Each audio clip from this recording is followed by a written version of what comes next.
Bienvenue sur Les Théâtreux, le podcast qui parle de ceux et celles qui font que le théâtre ne serait qu'un grand silence gênant entre deux rideaux rouges. Moi, c'est Cédric Hérault, auteur, metteur en scène depuis bientôt 17 ans, et grand curieux des coulisses. Ici, on ne parle pas que des stars de la scène, mais de tout ce petit monde qui fait briller les projecteurs. Comédiens, auteurs, metteurs en scène, mais aussi directeurs de théâtre, régisseurs, décorateurs, maquilleurs, costumiers, bref, toute la troupe, même ceux qui, en théorie, devraient rester discrets. Coucou les régisseurs lumière qui appuient sur le mauvais bouton. À chaque épisode, je vous propose de découvrir un nouveau portrait de ces passionnés qui donnent vie au 6e art. Car sans eux, avouons-le, le théâtre ressemblerait surtout à une salle vide avec des sièges qui grincent. Alors installez-vous confortablement, éteignez vos ordinateurs portables, oui, on vous voit, et laissez-vous embarquer dans l'univers des théâtreux. Mon invité du jour, c'est le genre de mec qui peut te faire rire en parlant de lessive, de paternité et de Jurassic Park, tout en jouant du piano. Avec son style unique, il mixe stand-up et musique pour transformer le quotidien en un spectacle délirant. Entre autodérision, réflexion sur la masculinité et enveloppé musical improbable, il te fait passer du rire à l'émotion en un claquement de doigts. Bref, un vrai showman, aussi talentueux que barré. J'ai le plaisir de rencontrer Stéphane Reich. Bonjour Stéphane. Eh ben, salut Cédric. Enchanté. Enchanté. Merci beaucoup d'être là pour ce 6e épisode déjà des Théâtreux. J'en reviens pas déjà qu'on s'en soit au 6e épisode. Bah ouais, merci à toi, c'est super. Ouais, c'est trop bien. Merci beaucoup d'être venu jusqu'à mon studio. Bah, merci. Où j'ai le plaisir de t'accueillir aujourd'hui. Écoute, ça va, t'es bien installé, tranquille Bah, je suis bien, regarde, ouais, c'est un canapé. Ouais, tant mieux. J'ai tout un canapé pour moi. Ouais, t'as vu, hein, j'essaye de bien mettre mes invités quand même. Franchement, ouais, il y a à boire, il y a à manger. Il y a tout. Je vais peut-être m'installer à la fin. Écoute, c'est une chambre d'amis aussi, donc en même temps, tu peux Parfait, dormir. ça me va. On ne sait jamais. En tout cas, merci d'être là, ça fait très plaisir. Comme à notre habitude, je vais y arriver, ce podcast se veut sans interruption. Hein, les followers qui nous suivent ont maintenant l'habitude, donc du coup, vous aurez le droit au bruit ambiant. Surtout que là, maintenant, il y a des chips, des tomates, des champignons. Attends, je vais croquer alors. On va faire un peu d'ACMR, ça va être sympa. C'est ça, c'est parfait. Donc, voilà, donc vous aurez le droit au bruit ambiant, et puis voilà, donc c'est parti. T'es prêt ? C'est parti, on y va. Allez, c'est parti. Voilà, pour commencer, du coup, parle-moi un petit peu de ta formation. Comment t'as... C'est un sujet... C'est bon, on a 4 heures devant nous. Ouais. Non, mais comme tout le monde, on a toujours un peu de mal à parler de sa formation dans des termes assez résumés, quoi. Résumant. Ouais. Ma formation artistique, en fait, elle fait partie d'un ensemble de formations que j'ai faites. Ouais. J'ai commencé par des maths. Ok. Et c'est important de dire ça parce que j'étais très fort en maths. Moi, j'ai passé un bac S, à l'époque c'était encore bac S et tout. J'ai commencé maths sup, maths spé, tout ça. Uh-huh. Puis en fait, je m'ennuyais et non pas pour les maths, mais pour l'ambiance. J'étais pas fait pour ça, quoi. Et je faisais du piano depuis 18 ans, quasiment 20 ans. Et à ce moment-là, je me suis dit je vais faire que du piano. Mais mes parents ont eu peur que ça marche pas. Ils avaient raison. Et du coup, ils m'ont dit inscris-toi à la fac quand même. Donc je me suis inscrit en double cursus à la fac, italien, littérature italienne. D'accord. Et art du spectacle. Ok, parce que t'as des origines italiennes. J'étais d'origine italienne. D'accord. Et je me suis dit je vais aller en cours d'italien, je vais peut-être moins bosser que les autres, et c'était pas vrai. C'était pas vrai du tout. Et à côté je faisais art du spectacle, et à côté je faisais le piano. Donc c'est ces trois pistes-là que j'ai un peu exploité, développé dans les années qui suivent. Mais attends, le piano, tu faisais ça depuis tout petit, j'imagine ? Depuis tout petit, ouais. J'avais commencé à 3-4 ans. Ah ouais. Et j'avais arrêté justement quand j'étais en maths sup. Ok. Et finalement, cette pause en maths sup m'a fait réaliser que c'était très important pour moi de faire de la musique, faire de la scène, faire du spectacle, quoi. Ah ouais. Voilà. Et donc la musique est revenue, elle est repartie. J'ai arrêté pendant 15 ans. J'ai repris il y a quelques années le piano. Ah ouais. Pareil pour le théâtre, j'ai fait beaucoup de théâtre, puis finalement, à un moment, ça s'est estompé, puis j'ai enseigné beaucoup la littérature et la langue, langue italienne, et puis finalement, en ce moment, c'est ça qui est en pause. J'enseigne plus du tout depuis 2-3 ans, et c'est le théâtre musical qui a repris le dessus, quoi. Finalement, tu vois, là, t'as pu concilier le théâtre, la musique. C'est ça. Voilà. L'écriture, la scène. C'est marrant parce que du coup, on se dit que la formation, elle est toujours un peu là, quoi. Tu vois, de toute façon, tu te formes tout le temps. Tout ce que tu fais, ça te... Et t'as fait une école de théâtre aussi ou comment Alors, j'ai fait une thèse en théâtre. Une thèse de doctorat en théâtre. Donc, c'est plutôt de la recherche. Je fais beaucoup de séminaires, beaucoup de petites formations, de petites choses comme ça, à Normal Sup à Lyon. Puis j'avais commencé le conservatoire de théâtre à Clermont-Ferrand, que j'ai arrêté. Ouais. C'est là-bas que j'avais fait mes classes en piano. Donc, je sais pas, c'était pas fait pour moi à ce moment-là, c'était il y a quasiment 15 ans. Et puis il y a 3 ans, je me suis inscrit dans une école de one-man show à Paris. Bien. J'ai fait l'école du one-man show à Paris, j'ai fait ça 2 ans. Ouais. Une année en cours du soir, et puis après une année en ce qu'on appelle les cursus intensifs. Voilà, et j'ai terminé il y a quelques mois. Le cursus qu'on appelle ça. Un jeune diplômé, du coup. Jeune diplômé, ouais. Et bien, figure-toi que c'est la première année, là, celle-là, où je ne suis pas inscrit dans la moindre école d'art ou d'université. J'ai été inscrit. J'en rigolais l'autre jour avec mes amis. J'ai été inscrit de l'âge de 3-4 ans à l'école maternelle jusqu'à mes 40 ans, 41 ans. J'ai été inscrit dans une école, quelle qu'elle soit. Et j'ai fait 1000 trucs, mais comme tout le monde. Bien sûr. Mais là, je crois que ma formation en tant que telle, elle est terminée. Formation initiale est terminée. Bien joué, trop bien. Je sais pas si c'est trop bien, mais ça a pris du temps, quoi. Mais en fait, comme il y a beaucoup d'artistes, par exemple, tu écouteras l'épisode qui vient d'être diffusé aujourd'hui. Alors c'est vrai qu'aujourd'hui on est je sais plus combien, on est le 24 février. 24 février, du coup ton épisode sortira dans un mois, mais du coup aujourd'hui il y a eu un épisode qui est sorti et on parlait voilà, je t'en parlerai aussi après tout à l'heure, mais de références, et du coup mon invité sort une référence qui pour moi, que j'idolâtre, c'est Louis de Funès. Et Louis de Funès, c'est assez connu qu'il ait commencé sa carrière à partir de 40 ans. Ouais, après il avait bien galéré. Hein. Il a galéré pendant 20 ans. Mais il a commencé à être vraiment connu à 40 ans. À 40, voilà. Mais ce qui est bizarre en plus, c'est que lui, il faisait encore plus vieux. C'est-à-dire qu'il avait 40 ans, c'est vrai. Mais il avait des rôles de vieux déjà. Oui, c'est vrai. Ouais. Donc il fallait peut-être attendre qu'il ait quand même un petit peu un certain âge pour faire les rôles de vieux qu'on lui donnait. Exactement. C'est... ouais. Ouais, après, je suis pas Louis de Funès, quoi. Je te souhaite en tout cas une carrière aussi importante que lui. Mais ce serait super. C'est sûr. Mais bon, après, politiquement, on parlera de... Ah bah oui, ça, c'est encore un autre dossier. Ça, c'est sûr. Mais revenons à du coup, tu commençais à un peu en parler. Tu disais que t'as fait d'autres métiers. Qu'est-ce que t'as fait comme métier, du coup, avant d'être dans le théâtre? Je vais répondre différemment. Enfin, je vais répondre à côté de ta question. Je me souviens très bien qu'au lycée, les gens, nos profs nous demandaient qu'est-ce qu'on voulait faire comme étude ou comme métier. Ouais. Et je sais que j'avais des amis qui ne savaient pas quoi faire. Ouais. Mais finalement, ils avaient une réponse assez claire sur ce qu'ils allaient faire comme école. Et moi, je suis encore incapable aujourd'hui de dire ce que je voudrais faire comme métier. Ah ouais. Et tu voudrais pas vivre du théâtre? Alors, bizarrement, si, c'est ça qui est sous-tendu par ma situation aujourd'hui. Mais c'est parce que finalement, j'ai l'impression de faire des rôles différents, des personnages différents à chaque fois, des projets différents, où je vais toucher un peu à tout, et puis surtout, je vais incarner quelqu'un qui fait autre chose, quoi. Qui fait aussi autre chose. Bien sûr. J'étais enseignant. J'espère que c'est pas indigeste, tu vois. Parce que quand je regarde mon CV, et on me l'a déjà dit aussi, c'est indigeste ce que vous avez fait, vous savez pas vous arrêter, vous savez pas ce que vous voulez dans la vie, vous savez pas... Mais je sais pas, je trouve ça bien. Tu sais que tout est lié.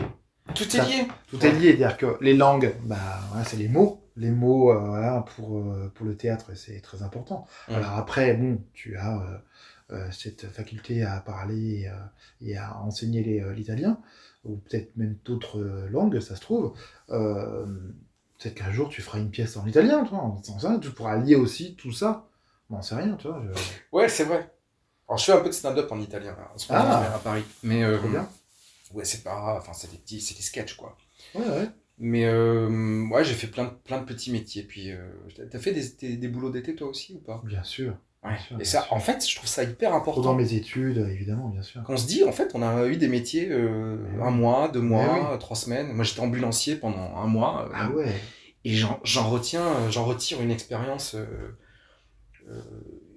socialement hyper importante. Je sais pas pourquoi. C'est hyper intéressant aussi parce que tous ces petits boulots, ça te donne énormément ça nourrit pour écrire des sketchs, etc. Ah ouais, tu t'inspires énormément évidemment tout le monde, hein, c'est pas nouveau de dire ça, mais tout le monde s'inspire de son propre vécu, et le fait d'avoir fait plein de petits métiers différents, tu peux parler de plein de sujets différents, et c'est ça qui fait aussi ta diversité et les différents sujets. Qu'est-ce que t'as fait toi comme...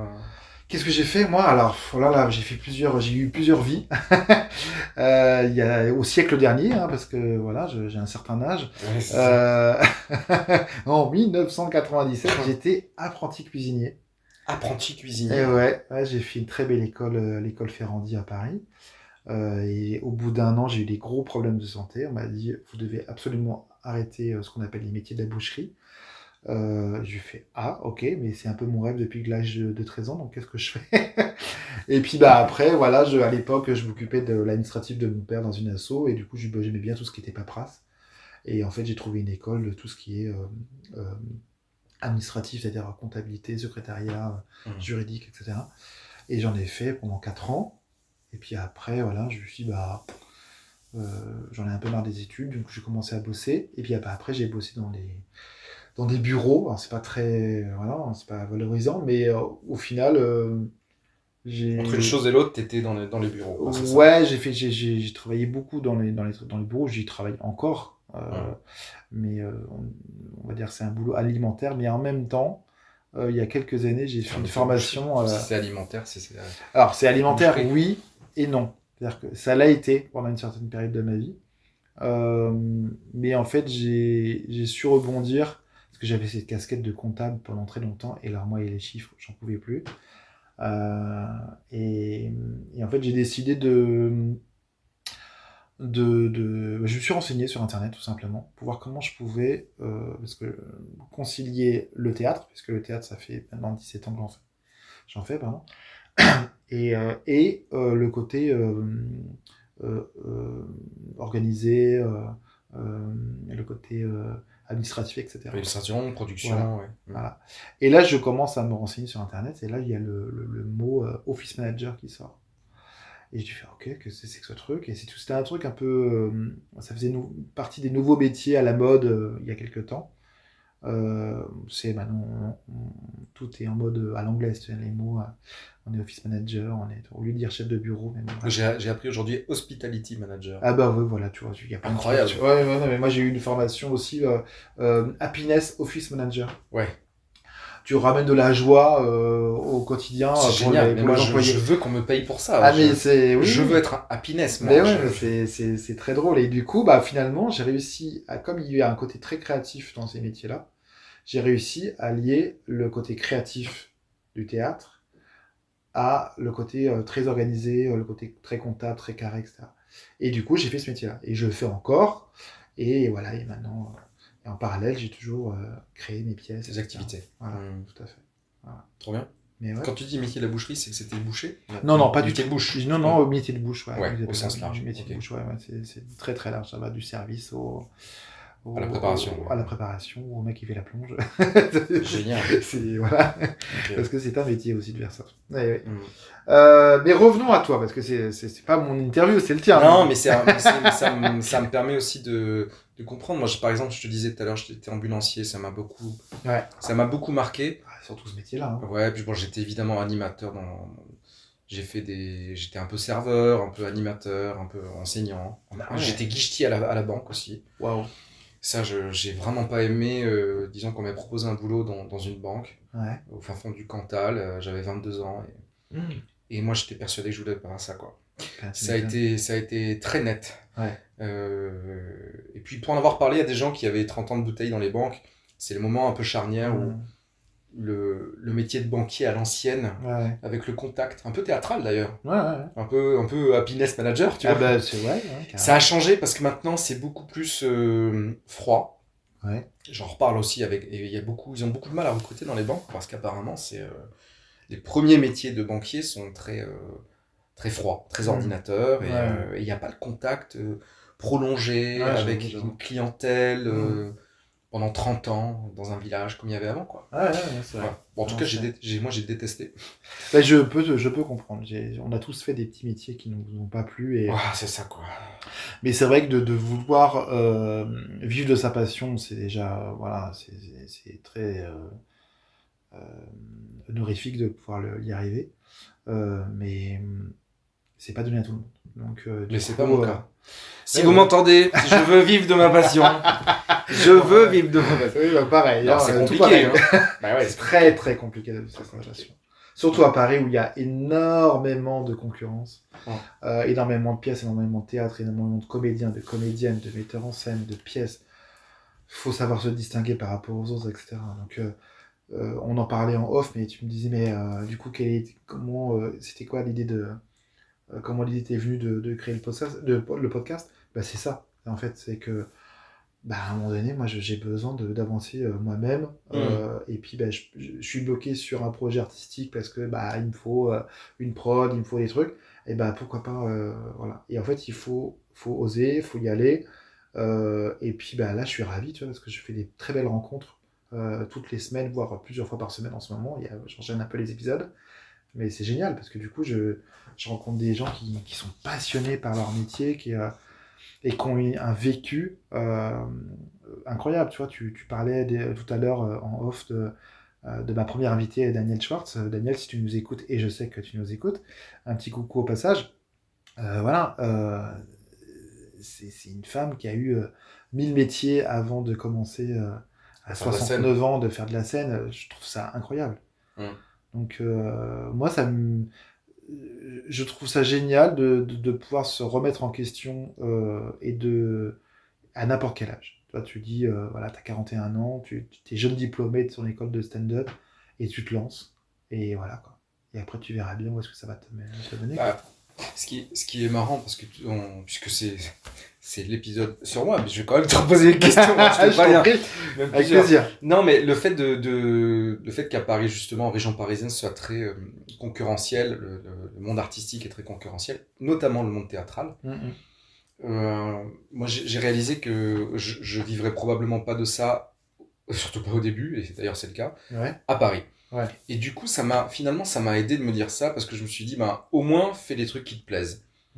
Vraiment que les trucs qui te plaisent. Exactement. Parce que de toute façon, tu n'en vivras pas.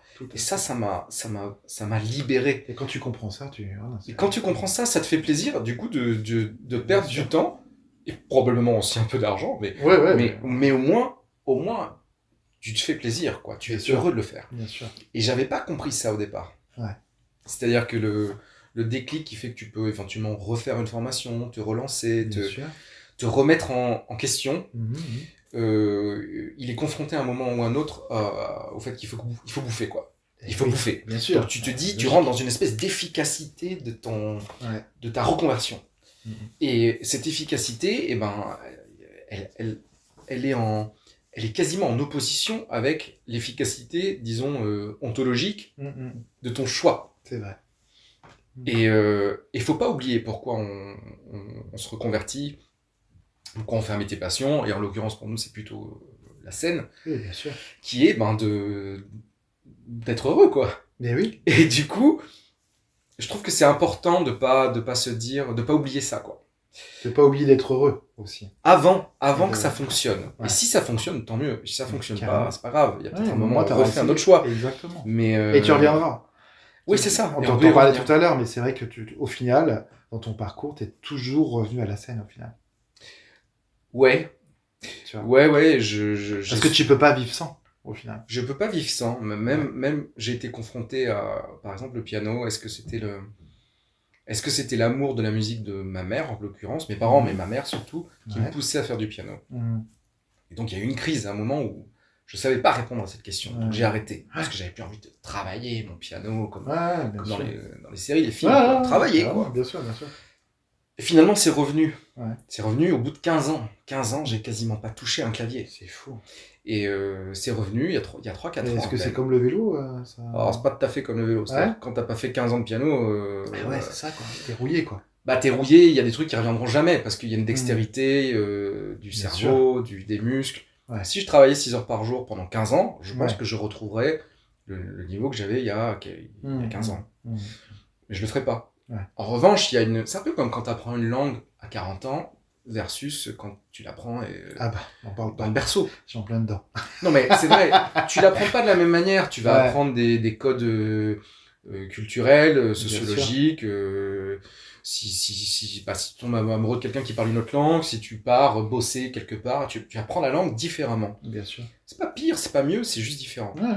Et c'est un peu pareil pour le piano. J'ai l'impression que le piano, par exemple, je l'ai appris en même temps quasiment que mes langues maternelles, français et italien, et vers 3-4 ans, je commençais à faire de la musique. Donc ça, il y a des trucs qui resteront tout le temps. Par contre, j'ai pas le même corps, j'ai pas le même cerveau et puis j'ai pas le temps, comme quand j'avais 15 ans, de faire que ça. Ouais, bien sûr. Mais c'est pas grave. Ouais. Ça m'apporte autre chose. Ouais. C'est un joli parcours. En tout cas, ça donne envie ça donne espoir à beaucoup de monde, les gens qui nous écoutent, de dire, en fait, ok, à 40 ans, je dis, allez, vas-y, je me remets dedans et j'oublie pas ma passion. J'ai envie de remettre ça. J'ai envie parce que au final, t'en as besoin, quoi. Ouais. T'en as besoin. Moi, je sais que j'ai été comme toi là-dessus il y a encore quelques temps où tu te remets en question, etc. sur des trucs, mais au final, le théâtre, la scène, elle te fait tellement vivre, tellement vibrer. Elle te sort aussi de tes problèmes du quotidien, etc. Donc il y a plein de choses, c'est très thérapeutique. J'en parle souvent lors des épisodes où c'est une vraie thérapie, le théâtre. Ça permet vraiment d'évacuer beaucoup de choses et même si moi, perso, je suis pas sur scène, je dirige des comédiens, etc., où j'écris, mais ça fait tellement du bien de s'évader, Ouais, faut se laisser porter, en fait. Ouais, moi, je suis revenu, par exemple, ça me fait penser, si tu permets, mais je t'en prie. ça me fait penser au fait que je suis revenu à la scène, mais pas en pensant que je revenais à la scène. C'est-à-dire qu'il y a 3-4 ans, je me suis dit, période compliquée, comme chacun peut en avoir. Ouais. Et le premier constat que je me suis fait, c'était le même constat dans une autre période compliquée que j'avais eue il y a une quinzaine d'années. C'est que je riais pas assez dans ma journée. Et du coup, je me suis dit, qu'est-ce que je veux faire pour rire plus ? Voir mes potes, oui, bien sûr. Sauf que quand on a 40 piges, quand on habite plus la même ville que ses amis, ou pas le même quartier, ou quand on a des enfants, ce qui est mon cas, ou quand on a un boulot qui prend beaucoup de temps, en fait, on n'a pas tant d'occasions de rire un peu au quotidien. J'avoue. Et je me suis dit, je vais m'imposer d'aller dans une école pour plus encore que apprendre à faire rire. Parce qu'on m'a souvent dit que je faisais rire les gens, donc ça m'a toujours un peu flatté, tu vois, et puis j'aime ça. Bien sûr. Mais j'y allais pour rire. Trop bien. Et c'est vrai que j'étais pas très à l'aise, quoi, au début. J'imagine. De faire rire, je pense que même j'étais nul. Ça se trouve, je suis encore nul, mais il y a des moments où je suis un peu moins. Il y a des petits moments où je suis un petit peu moins. Mais en fait, quand j'allais à ces cours-là, j'y allais pour rire.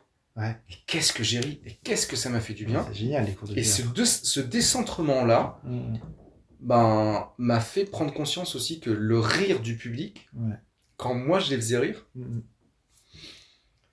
c'était... c'est un peu comme quand tu plaisantes avec tes amis, que eux renchérissent, que toi tu renchéris. Ça c'est vraiment parmi les meilleurs moments qu'on peut avoir dans une existence. Bien sûr. Et j'ai vécu ça en faisant certains sketchs, quand t'as une vanne, ne serait-ce qu'une vanne, qui passe et qui... mais c'est une sensation absolument folle. C'est la même que celle que tu as quand tu es avec tes amis et que tu plaisantes. Mais avec l'avantage que tout est pour toi. Tu connais a priori pas le public, même si tu as des amis dedans. Bien sûr. Tu vas récupérer tous les rires et les applaudissements pour toi, les applaudissements. Après, le revers de la médaille, c'est que tu peux avoir une vanne qui fonctionne sur 6 minutes et t'as 5 minutes 50. C'est le vide total. Le gros blanc. C'est le gros blanc. Mais d'une certaine manière, c'est pas pire qu'une vie triste, tu vois, où en fait, c'est 24 heures sur 24, tu te fais chier et tu t'emmerdes. Exactement. Voilà. Mais carrément. C'est Pasco qui disait ça. J'écoutais l'autre jour des. Je crois que c'est Payanotis, Pasco. Enfin, en tout cas, ils disent ouais, c'est hyper dur le stand-up. C'est vrai que c'est hyper dur. Ah ouais. Faire du théâtre. Quand t'as un texte, c'est compliqué parce que t'as pas toujours le retour du public. Ouais. Mais le stand-up, il est là pour. C'est l'objectif, c'est qu'il y ait des retours rire du public. Et c'est vrai, c'est d'une violence absolument folle. Et donc il disait ouais, il faut être un peu maso, et puis ça forge, etc. Donc il faut tenir bon. C'est vraiment très difficile. C'est très difficile. Ah oui, mais entre ça, cette recherche de la vanne qui peut fonctionner, ne serait-ce que une dans ta vie, par rapport à une vie où tu t'ennuies, ben je préfère quand même essayer d'aller chercher un rire, quoi. Évidemment. Et ça nourrit tellement, j'en parlais dans un épisode précédent, et c'est vrai que, bon, moi, l'écriture, etc., bon, bref, quand tu écris un truc, bon, toi, ça te fait rire sur l'instant, t'en parles à ton entourage, etc., les gens, ils rigolent, bon, ok. Mais quand t'as un public, surtout un public que tu connais pas, parce que comme tu dis aussi au début, bah, c'est souvent les potes qui viennent, la famille, etc., machin, donc bon, bah, tu les as un peu déjà dans la poche, parce qu'ils connaissent ton humour, etc. Quand tu vas... Sauf, quand à la fin, ils viennent te voir, tu les as dans la poche, et qu'à la fin, ils viennent te voir... Ouais, c'est courageux quand même. Hein. Mais oui, les lumières, c'était super. Hein. Mais bon, écoute, tu les as pas vraiment dans la poche. Hein. Ça dépend de. Alors là, c'est vrai que le stand-up, moi, c'est pas mon univers, mais ça doit être encore plus difficile parce qu'une pièce, bon, il y a souvent plusieurs personnages, etc. Donc du coup, il y a un échange, il y a un truc, voilà, il y a des situations, il y a toi. Là, le stand-up, c'est toi, quoi. Il n'y a que toi, le micro, le public. Bon, toi, en plus, il y a le piano, mais c'est vrai que c'est un exercice qui est encore plus violent, je trouve. Ouais, t'es vraiment à poil. Ouais. T'es vraiment à poil, et je me rendais pas compte à quel point, quand je faisais du piano, c'est peut-être aussi parce que j'ai pas osé me dévoiler à l'époque, mais quand tu es interprète de quelque chose, tu t'appuies sur l'hommage que tu fais à une œuvre, qu'elle soit textuelle, musicale ou autre chose. Ouais. Tu t'appuies, tu te mets en avant grâce à cette œuvre, et en même temps, tu peux aussi te cacher derrière cette œuvre. Évidemment. Et le stand-up, non. Non. Tu peux avoir des co-auteurs. C'est ça. Pas toujours. Et quand tu débutes, t'as pas de co-auteur. Hein. Quand tu débutes, t'es tout seul. T'es tout seul. Ouais. Et il y a quelque chose de l'ordre de la mise à nu. Complètement. Tu te fous à poil sur scène. Hein. Tu te fous à poil sur scène. Ouais, complètement. C'est totalement toi. Des fois, moi je connais des stand-uppers qui n'ont pas testé leurs blagues parce qu'ils ont voulu garder ça pour eux en secret. Ils se lancent le truc. Des fois ça marche et des fois ça marche pas. Et comme tu l'as dit, des fois, bah, sur 5 minutes, t'as une blague qui passe et le reste, c'est le calme plat, quoi. C'est le truc. Et là, c'est très, très, très dur. Mais c'est aussi...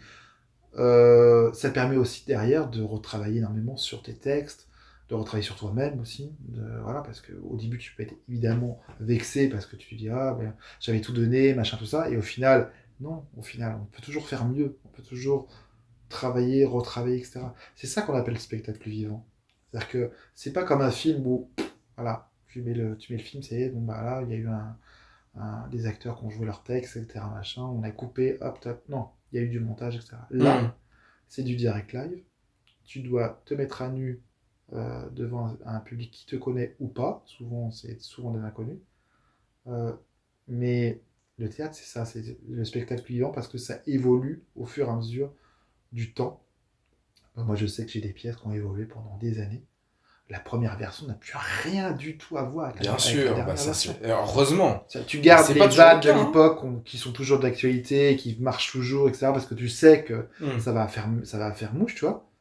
Mais il y a plein de trucs que moi j'ai dû supprimer parce que d'abord, tu peux plus rire de tout, donc il faut faire attention à ce que tu dis, à ce que tu écris, à ce que tu interprètes, ce que tu fais Comment tu le interpréter, fais, ouais, comment tu le fais, etc., selon le contexte du moment. On est en 2025, il y a plein de choses qui font que faut faire attention à ce que tu dis, parce que derrière, voilà, il y a les réseaux sociaux, ça peut être retourné contre toi, donc Ouais.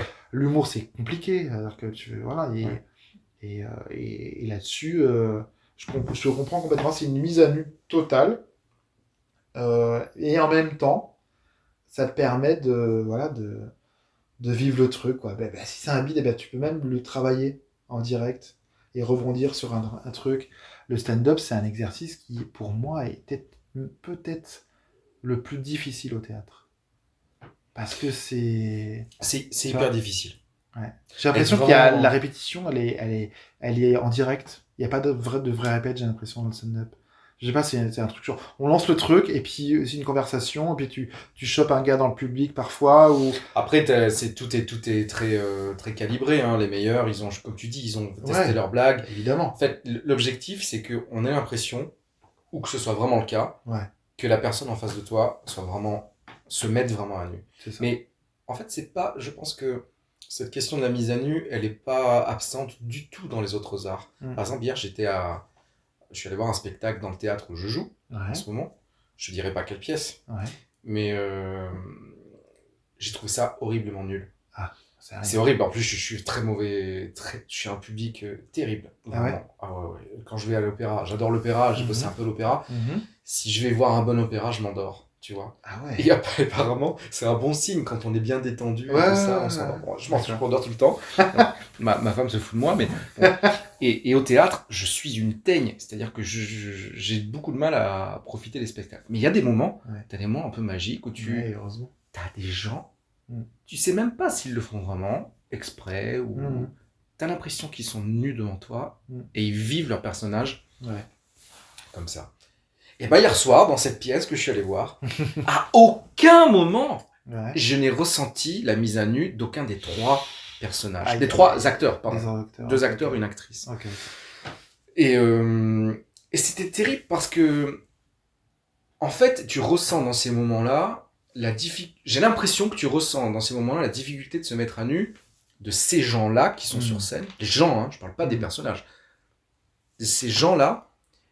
Et tu la ressens aussi dans la vie à laquelle tu n'assistes pas, puisque tu les connais pas, c'est comme si on ressentait par procuration leur besoin de se mettre à nu en faisant du théâtre, en faisant de l'art, bien sûr. Et leur incapacité totale, ce soir-là, devant toi, à se mettre à nu. J'avoue. Et des fois, c'est pas le bon soir. Des fois, c'est pas le bon soir, mais il y a des fois... ou des fois, c'est pas la bonne pièce. Ou c'est pas la bonne personne non plus, tu vois. Des fois, c'est des erreurs de casting. Moi, c'est possible. C'est peut-être ça aussi, aux yeux des gens.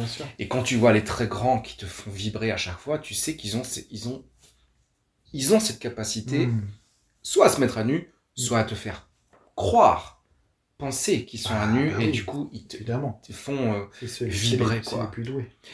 Et je comprenais pas cette expression il y a quelques années, quand tu fais du chant, par exemple, de la musique, du chant, il faut se mettre à nu. En plus, quand t'es au clavier, au piano, et quand t'as 12 ans, 15 ans, on te dit mets-toi à nu, dévoile-toi, qu'est-ce que ça veut dire? Bien sûr. Les questions de sexualité, de corps, elles sont pas ni abordées et encore moins réglées. Donc quand tu dis mets-toi à nu, quand tu commences à chanter un peu... L'expression est forte, hein, quand même, c'est vrai. Pardon, j'ai pas entendu. L'expression est forte. L'expression est... limite violente, un peu. Ah ouais, il y a une certaine agressivité. Mets-toi à nu. Quand quelqu'un t'incite, essaie de t'apprendre, c'est presque contre-productif. Ouais, j'avoue. Mets-toi à nu, un prof, mais c'est tellement... Et en même temps, c'est vraiment... C'est montrer une part de toi dans un personnage qui est souvent l'opposé de toi-même. Donc c'est très compliqué, c'est la psychologie du personnage aussi, hein, c'est pour ça, c'est là où on reconnaît aussi des bons directeurs, etc., de théâtre ou de casting, parce que du coup il faut réussir, moi j'ai casté beaucoup de comédiens, et lors du casting, c'est là où il faut que tu arrives à bouleverser un peu le comédien pour voir un peu comment il va réagir par rapport à une situation qui n'était pas forcément prévue, et c'est là que tu vois le talent ou pas. Et Et c'est hyper intéressant de pouvoir. Je rêve d'ailleurs d'avoir, si un directeur ou directrice de casting m'entend, je sais qu'il y a des personnes qui ont commencé à suivre le podcast récemment et qui sont dans ce milieu-là. Contactez-moi parce que je serais très intéressé d'avoir votre point de vue sur le théâtre et d'avoir justement un œil différent sur le casting. Sur cette question de comment tu perçois la. Mais ouais, parce qu'en fait, non, c'est ça. C'est hyper intéressant. C'est hyper intéressant parce qu'en fait, ils doivent se dévoiler, mais en même temps, pas trop. C'est très très complexe. C'est un sujet on pourrait en parler des heures. Mais revenons un petit peu à ce qui nous importe le plus, parce que c'est vrai qu'on dévie très vite, mais ouais, c'est normal. Mal, là, ouais. On a dévié pas mal. On est déjà à 2 heures d'enregistrement. Ouais, c'est ça. Alors, plus que 4 heures, donc du coup. Mais j'aimerais savoir, très simplement, qu'est-ce que t'aimes le plus au théâtre ?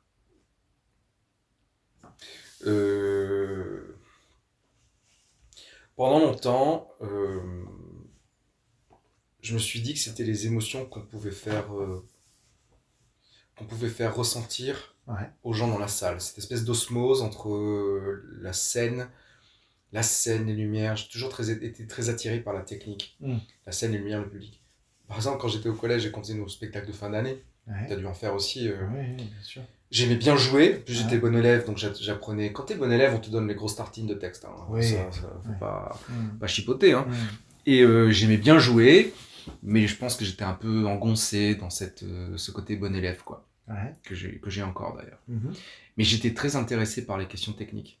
Les gélates, les projecteurs, les enregistreurs, les consoles, tout ça. Et donc à travers tout ça, comment t'arrivais finalement à pousser un peu plus, à stimuler les émotions. C'est marrant que t'aies pas fait d'études dans ce sens-là, du coup, si t'as kiffé à l'époque. Ben, j'ai toujours un peu peur. J'étais un peu. Puis je pense que j'étais orgueilleux de me dire, je suis quand même bon élève, je vais pas. C'est débile, hein. Faire un métier intellectuel, il n'y a pas un truc technique, quoi. Je vais pas faire un truc technique, alors que j'adore ça. Et finalement, j'ai fait des petites choses, j'ai fait des trucs dans le son, j'adore les questions d'enregistreur. Bien sûr. J'ai des micros chez moi, j'ai des enregistreurs de mon grand-père. Trop bien. Ouais, en fait, j'adore ça. Et faites de la technique. Mais oui. Parce que les techniciens sont des artistes à part entière, si ce n'est peut-être des fois même pour moi, plus artistes que ceux qui sont sur le devant de la scène avec la pièce. Surtout quand tu es tout seul sur scène, ton vrai partenaire, c'est la personne qui est en régie en fait. Le régisseur, celui qui t'a maquillé, celui qui a fait ton costume. Si t'as un costume merdique, parlons pas. Mais un mauvais costume, un mauvais maquillage peut te foutre en l'air un artiste de premier ordre, un acteur ou un chanteur, une chanteuse. Oui. Voilà. Tout à fait. C'était quoi la question? Qu'est-ce que tu fais le plus au théâtre? Ben, avant c'était ça, et maintenant? Et maintenant, je dirais que... On va faire un peu d'ASMR, tiens. C'est tellement nécessaire parce que c'est inutile. Je sais que c'est complètement bateau, hein, surtout en ce moment, cette grande bataille qui est entre... l'utilité d'un travail, l'utilité d'une formation. On parlait de ça tout à l'heure. Ouais. Son côté bankable, combien tu vas gagner, combien tu vas coûter à la société, combien ça te prend de temps, combien tu vas gagner à la retraite, qui n'existera plus, comment tu peux te revendre sur le marché, etc. Et puis cette inutilité, le théâtre, ça sert à rien, dans le sens où ça te...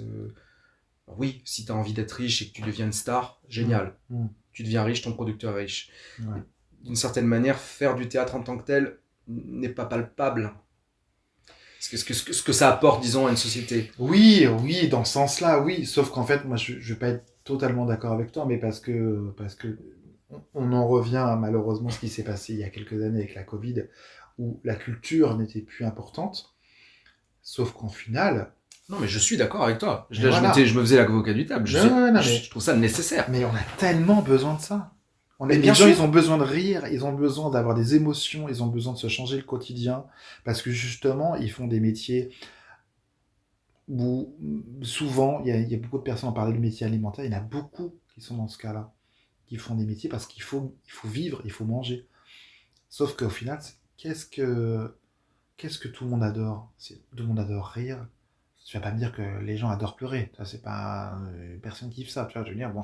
Moi, j'aime bien pleurer de temps en temps. Mais c'est nécessaire et ça fait du bien de surtout pleurer. Pour les mecs, on pleure jamais, donc forcément... Ouais, on parle pour toi. Parce que moi pas beaucoup. Même devant une pub, je peux pleurer. Donc. On devrait le pleurer plus. Mais voilà un truc qui est hyper important pour le théâtre, c'est que ça stimule comme un bon film, une musique. Des émotions.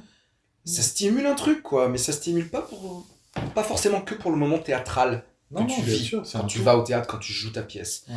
Ça le stimule de manière un peu... C'est un entraînement, quoi. Mm-hmm. C'est comme le vélo, quoi. C'est comme ça. Tu faut en vrai. faire. Ouais, c'est vrai. Ouais, c'est ça que j'aime bien. Le fait de faire du théâtre, de la musique, ça t'entretient dans un état qui n'est pas spécialement de l'utilité. Ouais. Ça t'entraîne à être pas dans l'utilité, et du coup ça t'entraîne à être... Bon, il y a des gens qui appellent ça l'être humain, avoir une âme, être empathique, être sensible. Ouais. Bon. C'est intéressant comme point de vue, parce que quand j'en parle aux différents invités, ils ont tous une réponse différente. Tous. Ouais. Ouais, on a tous une raison différente d'être théâtreux. Ouais. Et c'est très personnel, finalement. Et puis ça stimule aussi ta créativité. C'est-à-dire que quand t'es en train de... Tu disais, quand tu diriges tes acteurs, et que tu essayes plusieurs voix d'une phrase, avec une vanne qui va fonctionner ou pas, de telle ou telle manière, avec telle position, tel costume, telle lumière, etc. Appliquer cette dextérité-là à ton quotidien, je sais pas... T'as un meuble qui s'est cassé. Un truc très bête. Comment est-ce que tu vas imaginer le fait de... T'as besoin de ce meuble ce jour-là. Toutes les réparateurs de meubles sont en vacances. C'est le 14 juillet. Comment tu imagines une solution? Je trouve que si tu t'es pas entraîné à travers des trucs qui viennent de l'art, je pense que t'es un sac de pierre, quoi. Ça marche pas. Ça peut pas marcher si t'as pas cette dextérité-là. Ouais, c'est vrai. Moi, en tout cas, pour moi, ça fonctionne comme ça aussi. Je comprends. C'est un joli point de vue. Ça fait bouger un peu les billes à l'intérieur de toi. Du coup, t'es habitué t'es habitué à t'adapter. T'es habitué à... Et puis surtout à pas t'en faire. Parce que si tu trouves pas la solution à ton meuble, c'est pas grave. Ta créativité va dire, je ferai ça la semaine prochaine. Ou j'ai pas de table aujourd'hui, c'est pas grave, je prends un sandwich. Je vais en faire avec autre chose. Oui, exactement. C'est ça aussi. Et si t'as pas ça, en fait, tu restes un peu coincé sur l'aspect mécanico-utile de l'objet. Tu deviens un objet. Tu deviens fonctionnel. Et c'est bien d'être dysfonctionnel ou juste d'être à côté de la fonction. Joliment dit. Je sais pas. Si. C'est très bien. J'ai bien répondu à la question. J'ai répondu à la question. Tu as répondu à la question. Tu as mis 4 heures à répondre, mais tu as répondu à 7 heures plus tard. Vous êtes encore là? Tout ça pour dire dysfonctionnel. Moi, j'aimerais que on a tous des références, on a tous des personnes qui nous ont marqués dans ce milieu, les gens connus, on va dire, parce que là, c'est la question. Est-ce que tu peux nous citer quelques références théâtrales qui t'ont marqué? De spectacle ou de... Ce que tu veux, que ce soit des comédiens, des comédiennes, des metteurs en scène, des auteurs, des spectacles. Tes références à toi, c'est quoi? J'ai eu des profs de piano qui ont été exceptionnels, dans lesquels... qui m'ont appris des choses. J'en ai eu des très mauvais aussi, des très problématiques à plusieurs égards, mais j'en ai eu des super, et ça c'était très très bien. Il y a des pianistes que je trouve absolument fabuleux sur leur interprétation. Tu peux en nommer? Barenboim, Martha Argerich, c'est incroyable. Glenn Gould, quand tu écoutes le Bach, c'est fou, quoi. C'est absolument fou. Et donc ça, c'est pour la musique, mais pour le théâtre. C'est pour la musique, pour le théâtre. Moi, j'étais un fan Élie et Dieudonné quand j'étais gamin. Tu vois, ce duo-là, je les apprenais par cœur avec mes amis.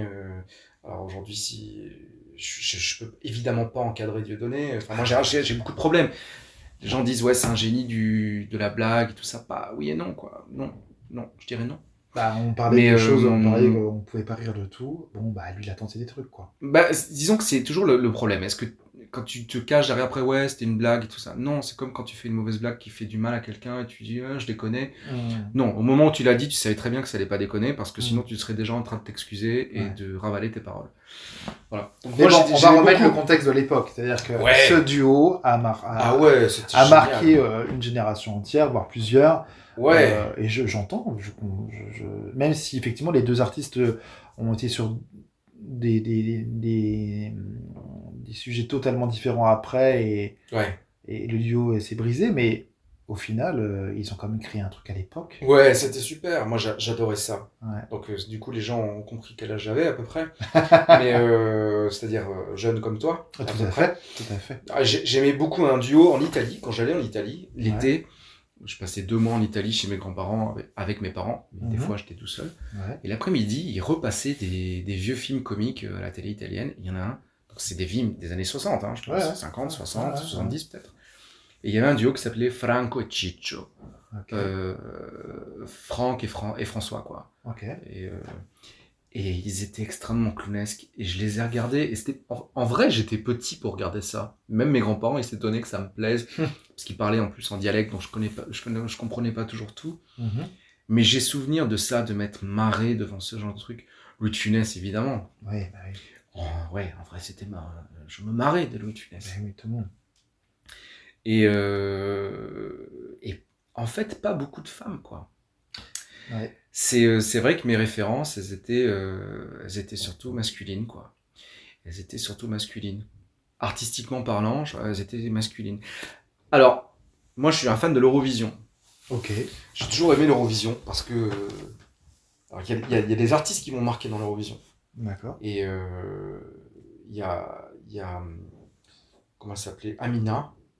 Qui avait représenté la France, qui avait fini première ex-aequo, mais qui du coup n'avait pas gagné pour je sais plus quelle règle et tout. Ouais. J'ai toujours aimé l'Eurovision parce que c'était le moment où, début mai, donc la période où j'ai mon anniversaire, il commence à faire beau, l'école, tu sens la fin de l'année, t'as les ponts, tu peux jouer dans le jardin, t'as pas froid. Et c'était aussi un moment où t'avais un côté international où je me sentais relié à mes amis italiens, ma famille. T'entendais plusieurs langues à la télé. Une espèce de concours sans vrai enjeu. J'adorais ce moment-là. Et donc, il y a des candidats et des chansons qui m'ont marqué de ce concours-là. Amina, la française, ça m'a marqué. Et c'est très théâtral. Hein. C'est hyper théâtral. Dana International, j'ai découvert. La mise en scène, oui. C'est du théâtre. Hein. C'est du théâtre, c'est de la paillette, c'est du... Alors maintenant, j'aime aussi un peu moins parce que je trouve ça extrêmement, j'allais dire, commercialisé. C'est trop énorme.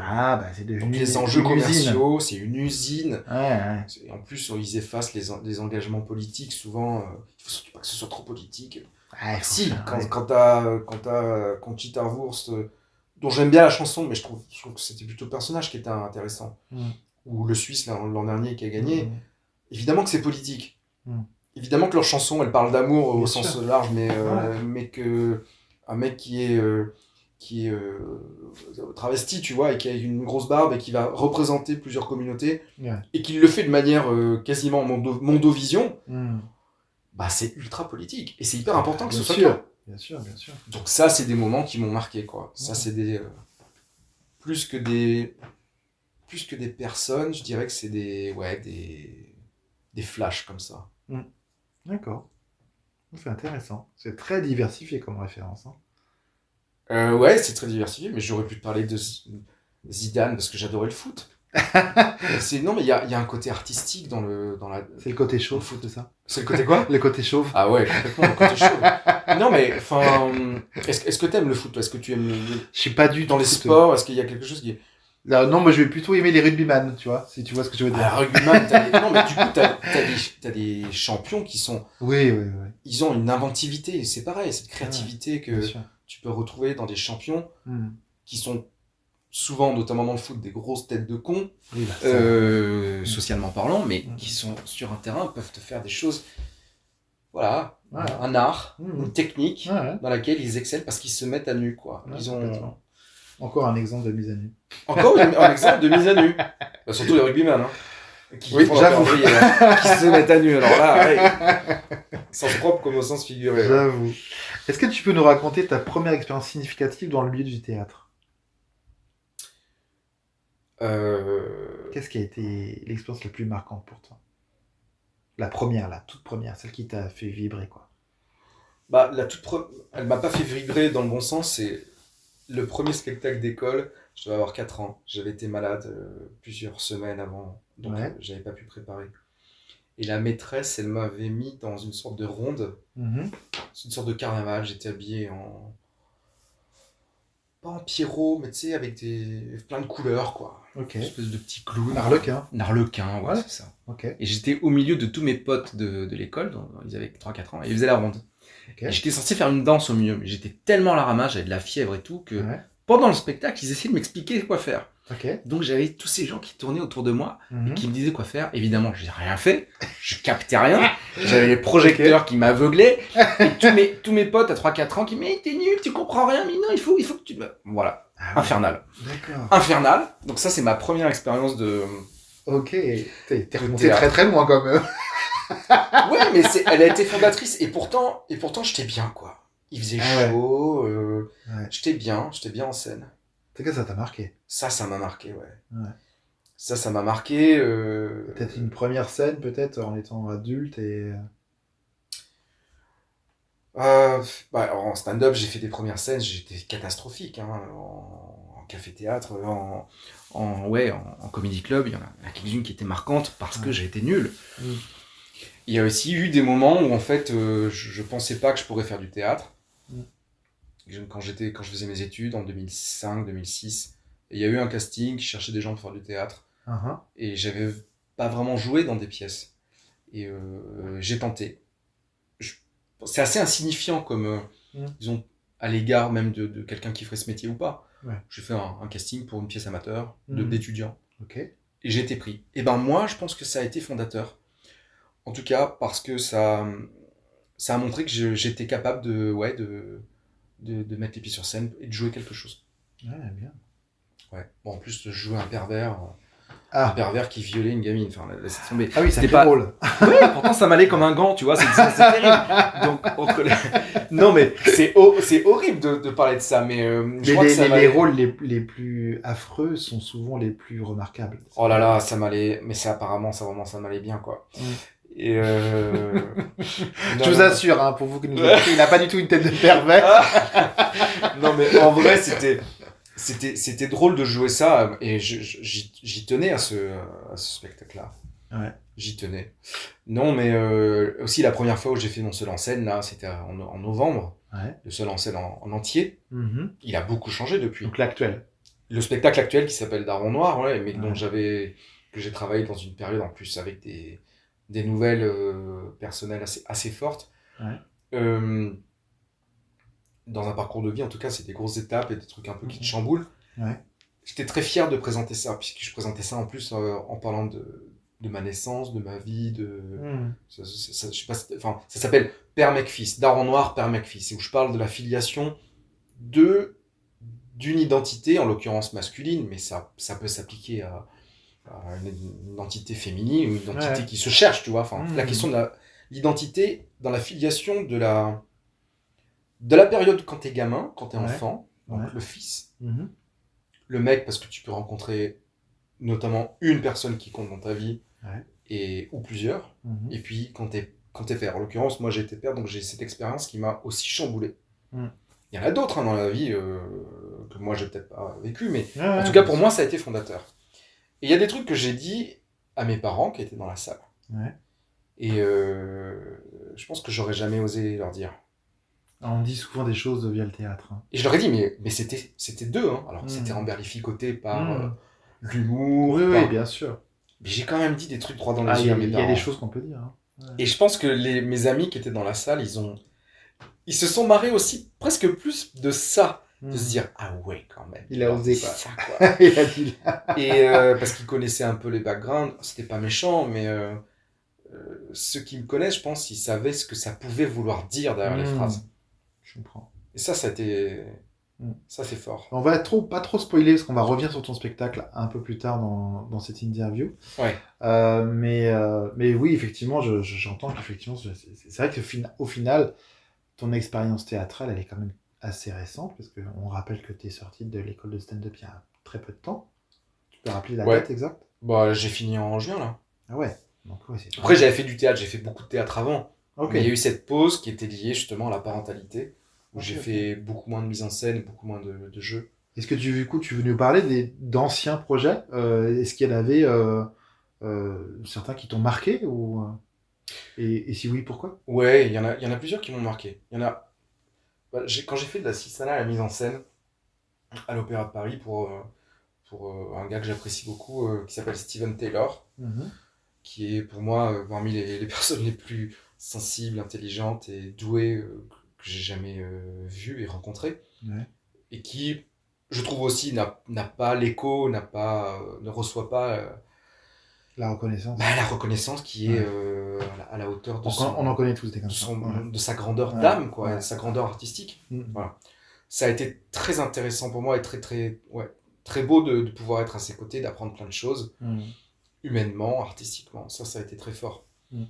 Et mais aussi, il y a quelques années avant, j'ai travaillé avec quelqu'un dont je tairai le nom parce que ça s'est très mal terminé avec lui, pour des raisons que je tairai aussi. Mais je peux vous en dire plus un jour à un café si vous voulez. Mais ça a été quand même important de travailler au Théâtre du Châtelet avec lui parce que... Déjà, Théâtre du Châtelet. Déjà. Ouais, et puis parce que du coup, j'étais quand même en scène. C'est-à-dire que je préparais des spectacles avec lui. Ouais. Des concerts leçons, on va dire. Okay. Et mais j'étais quand même à la préparation et j'étais quand même sur scène avec lui. Ah ouais. Un peu de piano, une petite lecture, un peu d'assistanat. Quand je te resserre peut-être un petit peu oui, je veux bien un petit peu d'eau, ouais. Voilà. Et ça, c'est marrant parce que je m'octroyais des espaces de liberté dans ces spectacles. Ouais. Spectacles un peu pédagogiques. Je me suis retrouvé par exemple à danser en tutu. Au Châtelet, devant le Châtelet plein à craquer, et je dansais en tutu. Okay. J'avais fait quoi 3 cours de danse dans ma vie, tu vois. C'est drôle. Mais pour un sketch, un peu, pour un moment. Et moi, je le prenais à cœur, c'était drôle. Ça a été des moments aussi forts. Parce que je me suis rendu compte que j'étais à l'aise devant... Mais attends, tu te retrouves en tutu... Devant 1200 personnes, ouais, 1000 personnes. C'est énorme. Et j'avais un théâtre mythique de Paris. Ouais, mais tutu et jean en dessous, hein. C'est drôle. Non, mais pantalon noir, chemise noire, mais j'avais mis le tutu à ce moment-là. Ok. C'est des moments un peu fondateurs, et puis tu rigoles de faire ça. Voilà, je me suis rendu compte que le ridicule ne tuait pas et que j'étais à l'aise là-dedans. Enfin, que je me sentais bien, quoi. Ouais, bien sûr. Et du coup, t'as anticipé la question que j'allais te poser, mais... Est-ce que j'ai un tutu chez moi? Alors, non, un tutu... Alors, non, c'était pas ça. On pourra parler de costume si tu veux plus tard, mais du coup, t'as commencé à en parler, mais est-ce qu'il y avait une rencontre qui a tout changé dans ta vie artistique? Est-ce que c'est celle que tu viens de décrire, ou est-ce qu'il y en a eu d'autres?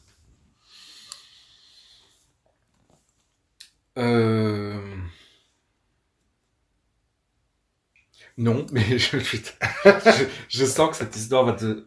Quand j'étais enfant, mon père s'occupait du secours catholique, ce qu'on appelle le secours catholique, puis mes parents étaient très à l'écoute, quoi. Dans le village où on était, ils aidaient beaucoup de gens, et ils participaient à des associations.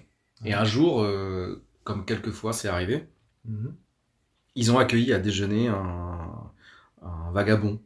Okay. Oh, parce que c'est pas des SDF dans les villages, souvent ils sont de passage, tu vois. Donc on dit pas SDF, on dit plutôt un vagabond, un routard. Voilà. Okay. Et il l'avait invité à déjeuner, et personnage complètement cinématographique. Espèce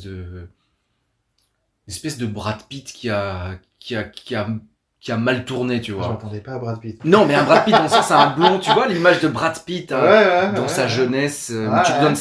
Tu lui donnes 30 ans de plus, mais avec un vrai sac à dos, tu vois. Il a bourlingué pendant 30 ans, quoi. Ok, je vois. Et il avait des yeux, mais bleu nuit, quoi. Et il mangeait, puis tout à coup, il se tourne vers moi. Oh, je pense que c'était un peu théâtral, peut-être qu'il était bourré, hein, d'ailleurs. Il se tourne vers moi et il me dit, oh, toi, tu feras des grandes choses dans ta vie. Et je sais pas pourquoi, on avait rigolé avec mes frères et sœurs, mais on était un peu impressionnés par ce gars, et moi, ça m'a marqué, ça. Alors, est-ce qu'il avait tapé dans l'orgueil que j'avais envie de... peut-être. Ouais, ou dans cette étincelle qu'on a tous. On veut tous faire un truc bien dans notre vie. Bien sûr, il a capté peut-être un truc.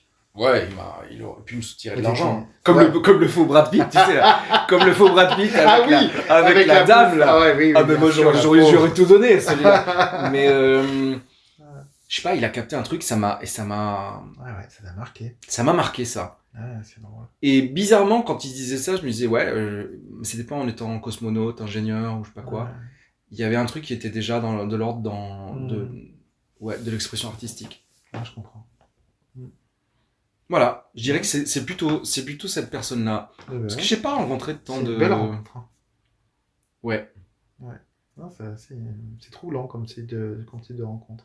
Il y a des gens comme ça. Tu les rencontres, ils vont te dire un truc, tu vas potentiellement jamais les revoir.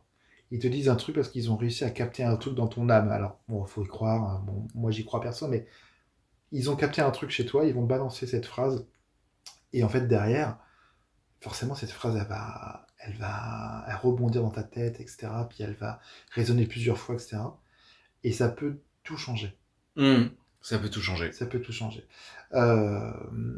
Daniel Schwartz, pour ne citer qu'elle, un jour, je la croise dans un cabaret drag queen dans Paris. Et puis, j'avais eu l'opportunité de lui envoyer l'un des textes de l'une de mes dernières pièces. Et puis elle me dit, ah mais oui, mais je me souviens très bien de toi, tu m'as envoyé ton texte, je l'avais lu et tout machin. Écoute, c'est bien simple, quand je l'ai lu, j'ai capté qu'il y avait un diamant derrière ce petit bijou, quoi. J'ai fait, ok. Et je la connaissais pas beaucoup, Daniel, à l'époque, tu vois. Et c'est resté dans ma tête. Je lui dis, il y a un potentiel derrière ce texte, il faut que je m'accroche. Et je suis accroché, et après, le texte, il a vu le jour, il a été joué plusieurs fois, il y a eu une tournée, etc. Machin. Et du coup, voilà.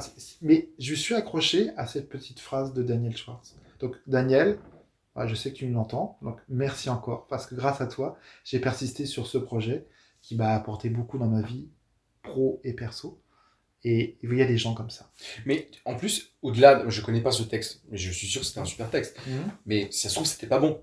Mais je dis de la même manière que moi je suis mauvais. Peut-être. Mais le fait que quelqu'un te le dise, il y a un truc, il y a une émulation. Il y a une il y a la graine, quoi, tu vois, il y a le truc. Il y a la graine, il y a la ça commence après, puis après ça pousse dans ta tête, et puis après hop, et t'y crois, tu t'accroches à un truc, tu vois. Oui. Et pour revenir à la question du meuble, t'es pas fonctionnel pour autant. Non, bien sûr que non. Parce qu'on te dit pas tu vas servir à ça. Tu vas servir à ton texte. Tu vas servir moi ou je sais pas quoi à former des pianistes ou je sais pas quoi. Non, on te dit tiens, il y a un truc qui vit, quoi. Ouais. Et du coup tu y crois. Et après c'est à toi de le nourrir.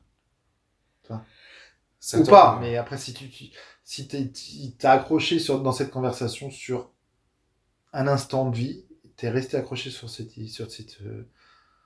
phrase qui tourne, qui n'arrête pas de tourner dans ta tête, et au final, tu t'accroches, et puis hop, puis tu crées, et puis après, Et tu t'accroches au fait que quelqu'un y a cru. Ouais.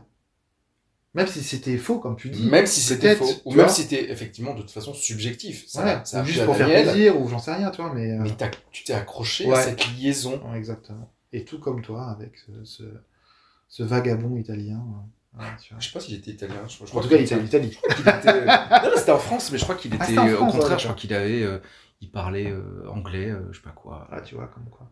Ouais, c'était un personnage. J'ai encore sa tête dans son visage dans la tête. J'imagine Brad Pitt un peu comme ça. Brad Pitt a un camion qui lui a roulé dessus. Il a pris cher, le Brad Pitt. Ouais, il avait pris cher quand même, le pauvre. Est-ce que tu peux nous raconter une anecdote qui t'est arrivée, que ce soit sur ou en dehors de scène?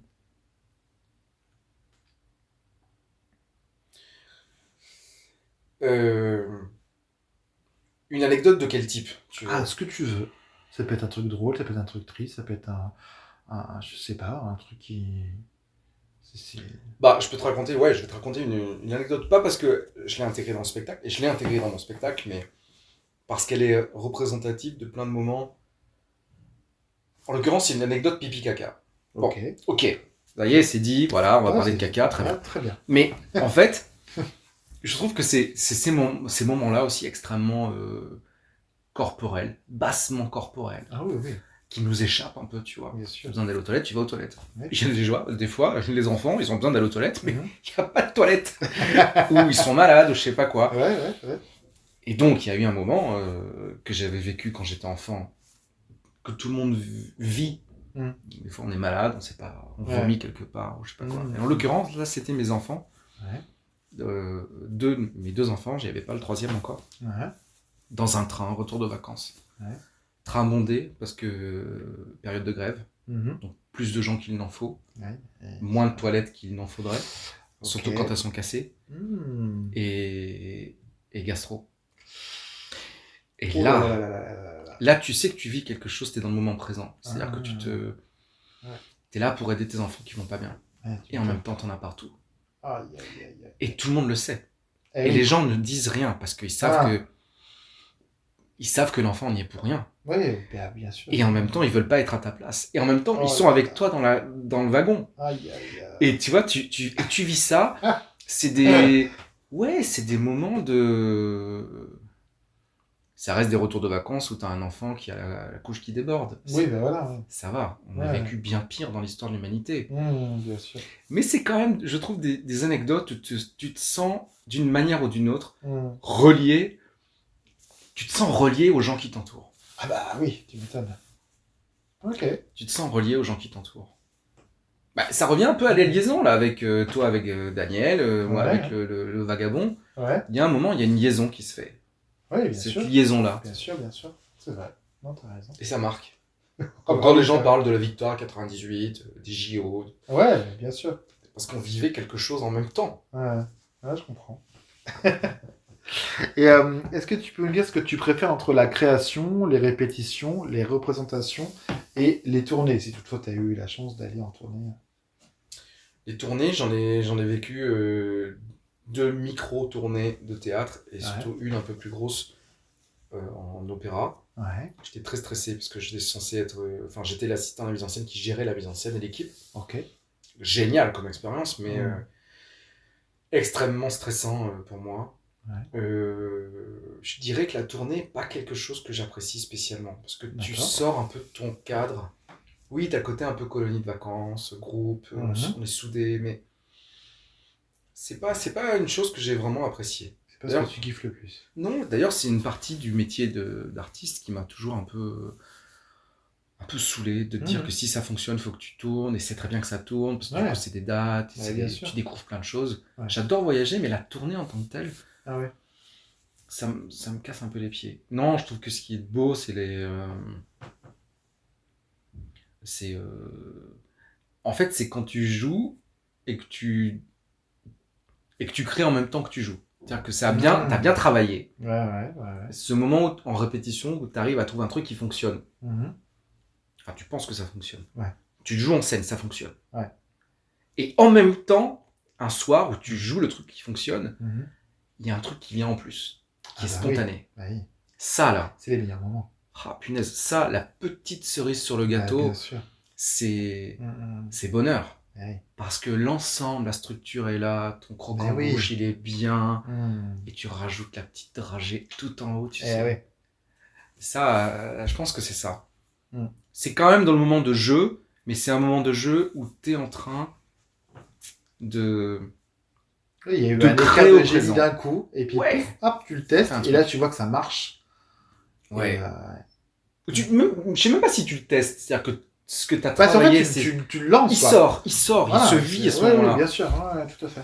Et il s'intègre comme s'il s'imbriquait parfaitement dans ton Lego. Il te manquait le petit Lego plat, là, tu sais, lisse. Des fois, sur tes Lego, à la fin, tu mets ceux qui sont très lisses pour rendre le toit de ta maison bien lisse. Et tu l'avais pas dans ta boîte. Il manquait que ça. Et un jour, tu le trouves, et tac, il se met. Là, c'est croquant. Là. J'avoue. Non, c'est pas moi, je suis complètement d'accord avec toi. J'adore la création. J'ai eu la chance de coécrire aussi il y a quelques années. Ça, c'est génial aussi, parce que du coup, ça te permet de rebondir sur une idée d'une personne, etc. Ça, c'est génial. La coécriture là-dessus. Ah, j'aimerais bien ça, j'ai jamais fait, moi. C'est pas... Tout le monde peut pas le faire, parce qu'il faut... Il faut que ça matche. Il faut qu'il y ait deux âmes qui se rencontrent et qui s'écoutent. Et qui s'écoutent. Et qui mettent de côté l'ego, etc. Parce que voilà, on connaît tous des artistes plus ou moins là. Mais des fois, il y a une magie qui opère. Et puis paf, tu vois, il y a un truc qui se crée.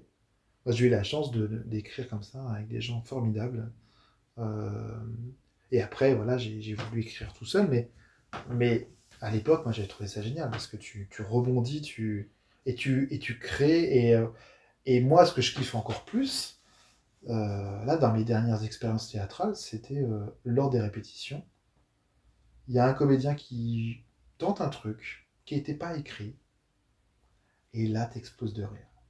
Tu vois, et là, tu te dis, oh, mais je m'y attendais, c'est tellement énorme ce qui vient de se passer. Il faut qu'on essaye, quoi. On va essayer avec du public. On lance le truc, et là, c'est magique, ça marche. Oui, mais ça s'appuie sur une base. Oui, il y a une base, bien sûr, mais quand il y a quelqu'un qui te sort un accessoire qui n'était pas prévu, parce que, je sais pas, et ça lui a dit, tiens, j'ai trouvé ça chez moi, je lui dis, tiens, je vais l'emmener en répétition, machin. Et que là, tu vois que ça marche. Alors, quand tu es dans tes répètes avec tes comédiens, etc., machin, donc bon, c'est du taf, hein, tu travailles, mais tu es aussi spectateur. Moi, je sais que je suis aussi spectateur de toutes les pièces, tu vois. Et contrairement à toi, je suis un bon spectateur. Moi, j'assume, il n'y a pas de... Heureusement, il y a des gens comme toi. Tu as raison, il faut des gens critiques, et tant que c'est constructif, moi, je trouve que c'est très bien. Mais la création, au moment où il se passe un truc, et moi, j'adore ça. Et sur scène, c'est encore mieux. Il y a certains comédiens, moi, je laisse les comédiens dans leur délire. C'est-à-dire que ils se sont trompés dans une réplique, c'est pas grave, ils vont rebondir. Ils ont oublié un accessoire qui était important pour eux, c'est pas grave, ils vont rebondir. Parce que c'est du théâtre, c'est vivant. Donc du coup, il faut laisser il faut pas les enfermer dans un truc. Il faut leur laisser, exactement, il faut leur laisser parce que derrière, tu vas pouvoir capter des trucs qui n'étaient pas prévus, et là, t'exploses de rire, et tu dis, ah, mais c'est génial. Et tu gardes ce truc-là. Donc du coup, une connerie va devenir un truc peut-être cultissime plus tard. Et j'en ai fait, j'ai testé sur des trucs comme ça avec des différents comédiens. Et je trouve ça, à chaque fois, je trouve ça extraordinaire. C'est peut-être parce que je laisse cette liberté aux comédiens avec lesquels je travaille. Mais je trouve ça génial de pouvoir créer en créant. Tu vois ce que je veux dire ? Tu lances un truc et puis paf. C'est exactement ce que j'ai dit tout à l'heure. Mais exactement, tu vois, je reprends. Quand tu es en train de créer et en même temps, tu as... Voilà. C'est pour ça que ça m'a fait penser à ça, parce que vraiment... c'est dingue. J'aime beaucoup ça. Pour revenir aux petites questions, parce qu'on a encore quelques petites questions qui apparaissent. Encore 2 pages. 25e heure. Prenez un verre tranquillement. Prenez-en 4. Ou 12. Une bouteille en 4. En fait, ils écoutent plus, ils sont déjà bourrés. Moi, j'écouterai demain. Ils sont avec le bourlingueur, ils sont avec Brad Pitt là. Ils sont restés avec Brad Pitt. Ils sont restés avec Brad Pitt. Est-ce que est-ce qu'il y a quelqu'un avec qui tu aimerais travailler un jour ? Je suis pas très difficile. Ok. Moi, j'ai besoin de compagnie. Or, bizarrement, là, je fais un seul en scène. Mais ça n'a pas été faute de demander à plein de gens que j'appréciais s'ils voulaient ou pouvaient. Et il y en a qui voulaient pas, je pense. Et il y en a qui ne pouvaient pas. Ouais. Donc finalement, au bout d'un moment, quand tu as cette envie de faire un truc que le temps te presse, c'est pas qu'il presse, tu peux avoir la vie, mais bon, t'avances tout seul, oui, voilà. Mais en vrai, moi, ce que j'aime, c'est bosser avec des gens. Exactement ce que tu disais, c'est-à-dire la coécriture et la co-création, la co-création et le délire du moment partagé qui va devenir à la fois un délire pour le public et presque un private joke, bien sûr, et un gimmick, un truc tu vas tu vas t'en souvenir, voilà. Bien sûr. Tu additionnes les plans d'adresse. Tout à fait. Moi, j'adore travailler avec les gens. Moi, j'adore les sports collectifs. Je déteste courir, je déteste même le tennis, ça m'emmerde. Enfin, nager, je déteste. Mais plaisanter sur le bord de la plage avec un ballon, j'adore. Okay. Les repas de famille, d'une certaine manière, j'aime bien. Okay. Voilà. J'aime faire les trucs à plusieurs. Okay. Donc travailler avec des gens. Dit hors contexte, ça peut être bizarre. Oui, ça peut être bizarre, mais c'est vrai aussi. C'est vrai. Je fais des trucs tout seul des fois, mais j'aime bien faire des trucs à plusieurs. Non, mais je suis pas très regardant. Il n'y a pas de. Il n'y a pas une personne où tu rêverais travailler avec cette personne-là. Je sais pas, un acteur, une comédienne, je sais pas, un metteur en scène, un auteur. Non ? Non, parce que en fait, il y a plein de gens que j'estime, mais j'ai jamais été fan, par exemple. Ah, ok. J'aime bien, quand j'ai dit tout à l'heure, je sais pas si j'ai dit je suis fan de l'Eurovision, mais en fait, j'aime l'Eurovision comme concept. Je suis pas un fan. Le principe d'être fan. Ouais. Alors, je m'appelle Stéphane. C'est j'ai jamais été fan de qui que ce soit. Et ça, je m'en rends compte. Okay. Et je pense que je peux trouver un partenaire de jeu, et souvent, c'est des gens qui n'étaient pas connus. J'ai aussi travaillé avec des gens qui étaient très ou plus connus, où il n'y a pas eu forcément, ça n'a pas matché plus que ça. Ouais. Non, c'est plus la liaison qui va m'intéresser. Et je sais que je réponds sans répondre. Hein. Non, mais c'est pas grave, c'est très bien. C'est ta réponse. J'ai pas de gens... Dans mon spectacle, à un moment, je parle... ça, je vais le spoiler. Je parle de Philippe Catherine. Je suis une petite référence à Philippe Catherine. Je trouve que j'aimais pas du tout Philippe Catherine il y a 10-15 ans. Ouais. Quand il faisait J'adore, là. J'aimais pas ce personnage un peu crassou, un peu moche, qui joue sur la mocheté de ses... Et en même temps, très poétique. Et maintenant, j'adore. Je trouve ça... Je le trouve sympathique. Si un jour il me disait, ah ouais, vas-y, on essaie d'écrire une chanson un peu sur la gastro, j'adorerais, parce qu'il y a une poésie dans ces moments, ce moment terrible. Dans sa folie. Dans sa folie, je pense qu'il y aurait. Ouais, alors voilà, lui, par exemple, ça pourrait. C'est une ref. C'est une ref. Il est également très bon comédien, en plus d'être. Il est très bon comédien. Bien sûr. L'autre jour, j'ai regardé une série, je te disais, avec Michel Bernier. J'ai trouvé sympathique aussi.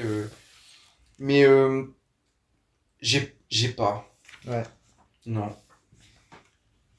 J'ai pas spécialement de personnage qui je me dirais, ah ouais, avant de mourir, j'ai quand même envie de lui parler ou de travailler avec lui. Ok. Et je sais que c'est fondateur pour plein de gens. Ouais, bien sûr. Mais après, il y a des personnes qui aiment bien aussi avancer seules et voilà. Ouais. Mais après, voilà, on sait jamais.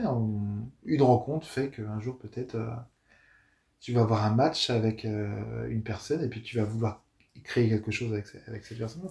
Il y a plein d'amis, parmi mes meilleurs amis, ceux avec qui j'ai la plus grande acquaintance intellectuelle ou d'humour. Ouais. Je leur ai demandé plusieurs fois de faire des trucs avec moi et ça n'a pas marché pour plein de raisons. Si je peux te donner un conseil... C'est un très mauvais plan. Ne le fais pas. Oui, je pense que c'est un très mauvais plan. J'ai déjà fait et vraiment, c'est un nid à emmerde. Ouais, bah je sais. Parce que tu peux très très bien t'entendre à titre personnel sur plein de sujets différents. Mais la création, c'est la création. C'est-à-dire que tu vas pas être en osmose avec cette personne-là, parce que tu vas avoir ta méthode de travail, de création.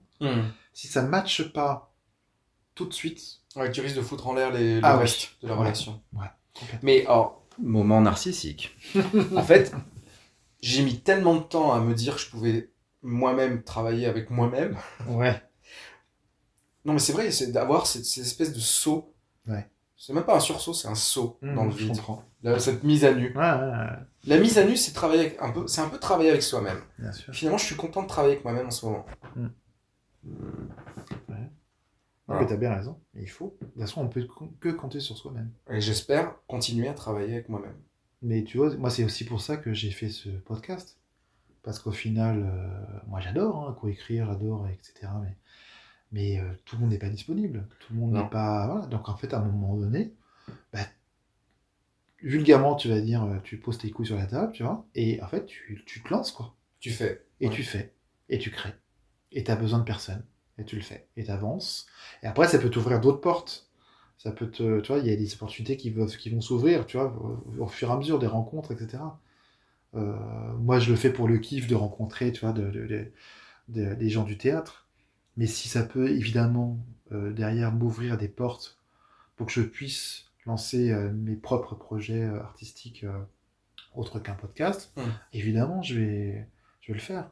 Parce que, voilà, la vie, elle est faite de rencontres. Donc, tu fais ton truc perso, et puis un jour, peut-être que tu dis que tu adorerais pouvoir coécrire avec quelqu'un, ça se trouve, voilà. Ça se trouve, une personne que tu ne connais pas, qui va écouter ce podcast, va peut-être te contacter, et vous allez vous rencontrer, et puis je vais enlever le mode avion, il aura déjà... mais il va savoir... Ah mais non, mais c'est un enregistrement, ça marche pas. mais dans un mois, peut-être que on va le jouer en direct. Alors, je vais enlever le mode avion, et maintenant, je vais m'écrire. Est-ce qu'il y a un théâtre dans lequel tu aimerais bien jouer un jour?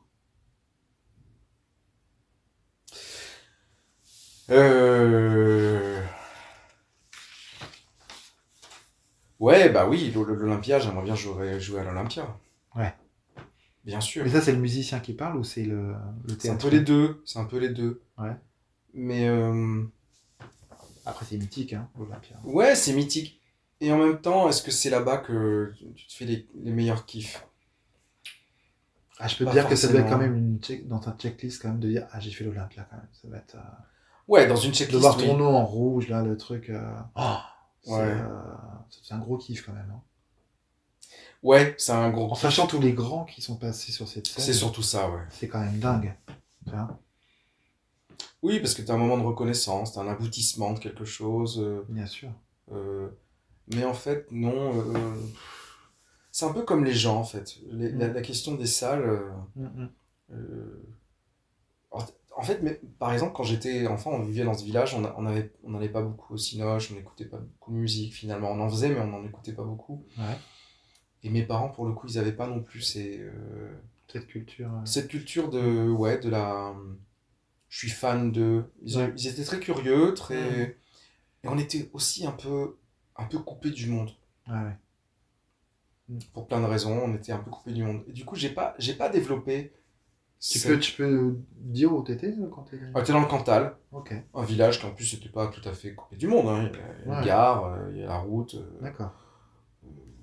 Ça va, quoi. Mais il n'y avait pas cette notion de culture... Non, mais je pense que c'était surtout dans ma famille. Ouais. Cette notion de culture, de référence, d'aller dans telle salle.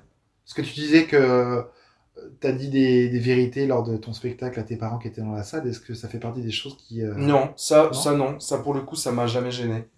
À la limite, même, je trouve que c'est bien. Je me sens libéré de ne pas avoir ce genre de checklist. Ouais. J'en ai eu d'autres, hein. Je dis pas que j'ai pas de checklist. Bien sûr, on en a tous. Mais j'ai pas ces checklists-là. Ouais. Ok. Pas du tout. Et j'ai pas de star en tête, j'ai pas de lieu en tête. Pas du tout. Et est-ce que tu as un rôle en tête? Est-ce qu'il y a un rôle que tu t'adorerais pouvoir faire?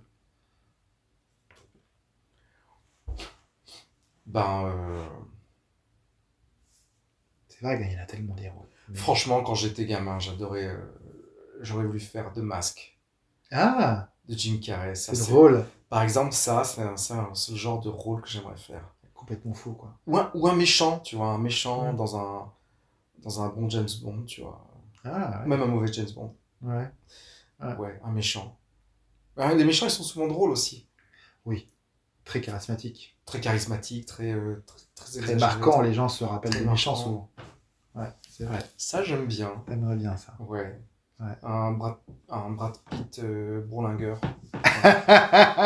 Et pervers. Ben voilà. Je pense qu'il faut que tu l'écrives. Oui, c'est ça. Je pense que tu tiens un truc. Non, mais je sais pas, ouais. Toi, tu as un truc, un rôle que t'aimerais... Mais moi, je suis pas comédien. Ah oui, non, diriger peut-être un... Diriger une pièce mythique. Je suis tombé en amour du film Edmond et de la pièce Edmond. Très bien. Qui est pour moi un chef-d'œuvre incroyable, autant le film que la pièce de théâtre. Et évidemment, voilà, Cyrano de Bergerac, c'est... Quand t'es théâtreux, c'est the référence, tu vois ce que je veux dire? C'est la pièce qui se joue encore, même encore maintenant, en 2025, elle se joue encore, avec Arnaud de Samer, je crois, actuellement. Non, c'est pas de Samer, c'est pas de Samer. Je confonds toujours les deux. Édouard Baird. C'est Édouard Baird qui prend le... En ce moment, okay. ouais. J'étais persuadé qu'il y avait... Alors, sa mère le fait peut-être aussi, mais en ce moment, il est en tournée. Alors, peut-être qu'il y en a plusieurs. Ouais. Mais oui, Édouard Baird, il fait ça. Et Édouard Baird aussi. Bon, je confonds. Autant pour moi, messieurs, désolé, mais je vous admire en tout cas tous. Mais oui, Cyrano, évidemment, parce que c'est the pièce. Moi, ça me fait un peu peur, Cyrano. C'est trop fort. Ah bah, c'est tellement génial que du coup, faut être à la hauteur. Quoi. Mais bon, c'est le rêve. On parle du truc ultime. Oui, évidemment, ça doit être... Ça y est, j'ai une réponse à ta question. Mais beaucoup plus claire. Bah, vas-y. Il y a quelques années, je me présentais je faisais partie d'activités culturelles et tout. Ouais. Et c'est vrai que je me voyais bien. Mes 3 œuvres préférées à ce moment-là, c'était l'opéra Carmen. J'adore cet opéra. La musique est incroyable, c'est drôle, c'est sanglant, et puis il y a des chœurs pour enfants. Enfin, c'est trop bien. Carmen, Jurassic Park. Je suis un fan inconditionnel de Jurassic Park. Bah, J'aurais voulu être Steven Spielberg et inventer le premier Jurassic Park. Devant tous les autres, le premier. Ouais. Et j'avais beaucoup aimé la pièce Le Dieu du carnage de Reza, Yasmina Reza, qui est pas très connue. Hein. Ouais, d'accord. Moins connue en tout cas que d'autres comme Cyrano, c'est qui? C'est Edmond, pardon. Edmond, c'est Michalik. Michalik, ouais. Bien sûr. Ouais, qui est beaucoup moins connu que Michalik, qui a une grosse carrière. Bien sûr, bah évidemment. Ouais. Et donc il y a le film de Polanski aussi. Le Dieu du carnage. Carnage ou Le Dieu du carnage. Ok. Et ben je pense que ça, c'est 3 œuvres dans lesquelles j'aurais aimé jouer Carmen. Je le ferai jamais. Voilà. Parce que c'est compliqué. Et j'aurais aimé jouer soit le professeur Grant, soit le tyrannosaure. Et ceux qui viennent voir, tu rigoles, mais ceux qui sont venus voir mon spectacle ont une partie de la réponse. Et c'est pas juste pour parler de faire la com de mon spectacle, mais vraiment, imagine jouer le T-Rex. Bon, c'est drôle. C'est un effet spécial. Ah bah oui. Jouer le professeur Grant dans ce film-là. Même les gamins là, dans la cuisine. Bien sûr. Quand t'as c'est génial. C'est génial. Ah, j'avoue. C'est un film que je me lasse pas de regarder non plus. Donc, Le Dieu du carnage, tu te souviens de la... Alors non, non, j'ai pas la rêve. C'est des parents qui invitent d'autres parents parce que leurs gamins se sont fightés dans un parc. Ok. Et donc tu as plus ou moins un couple plutôt aisé, avec les clichés de l'homme et de la femme aisés, et le cliché des populos qui invitent, a priori parce qu'ils sont ouverts à toutes les discussions, en fait les 2 populos sont aussi des teignes, et du coup ce huis clos à 4 tourne au vinaigre. Ok. Et bon, moi j'ai pas été invité par des voisins, mais c'est vrai que quand t'as des gamins, de toute façon tu vis ce genre d'échange qui est à la fois passif-agressif sur un truc qui s'est passé entre les gamins, qui est déjà réglé pour eux finalement, mais entre adultes ça amène autre chose. Ça peut être intéressant, effectivement. Donc ça j'ai déjà vécu, c'est bon. D'accord. Est-ce que tu aurais un conseil à donner à quelqu'un qui souhaiterait faire le même métier que toi? C'est-à-dire qu'on rappelle du coup que tu es stand-upper et musicien du coup. Est-ce que quel conseil tu aurais à donner, ou si je dois plutôt clarifier cette question, c'est quel conseil toi tu aurais voulu avoir quand tu as commencé aussi?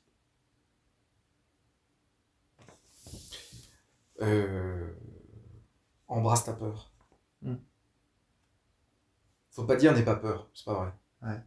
Mais c'est ça qui est le moteur. Mais faut pas que la peur t'immobilise. Et du coup, en disant embrasse ta peur, ça veut dire aussi ne perds pas de temps à être bloqué par la peur. Bien sûr. Vas-y quoi. Embrasse-la. Lance-toi quoi. Ouais, et puis il y a un truc excitant dans la peur aussi. Tu vas avoir peur, tu vas te planter, tu vas être nul, et quand tu auras été nul 20 fois, il y aura une fois où tu seras un peu moins nul, et tu auras une nouvelle peur. Ouais, c'est vrai. Non, c'est vrai, t'as raison. C'est beau, c'est joliment dit. J'aime bien ça. Et pourtant, Dieu sait qu'on a peur. Hein. Ah oui. On a peur tout le temps. On est humain, c'est normal. Moi, j'ai peur tous les jours. Oui, c'est logique. Pas toi? Si, bien sûr. Moi, j'ai peur de plein de choses. J'ai peur de parler aux gens des fois. Pourtant, je suis à l'aise socialement. C'est ça qui est drôle. J'ai peur de crever alors que ça va physiquement. Quand t'as des enfants, t'as peur pour tes enfants. Ah, évidemment.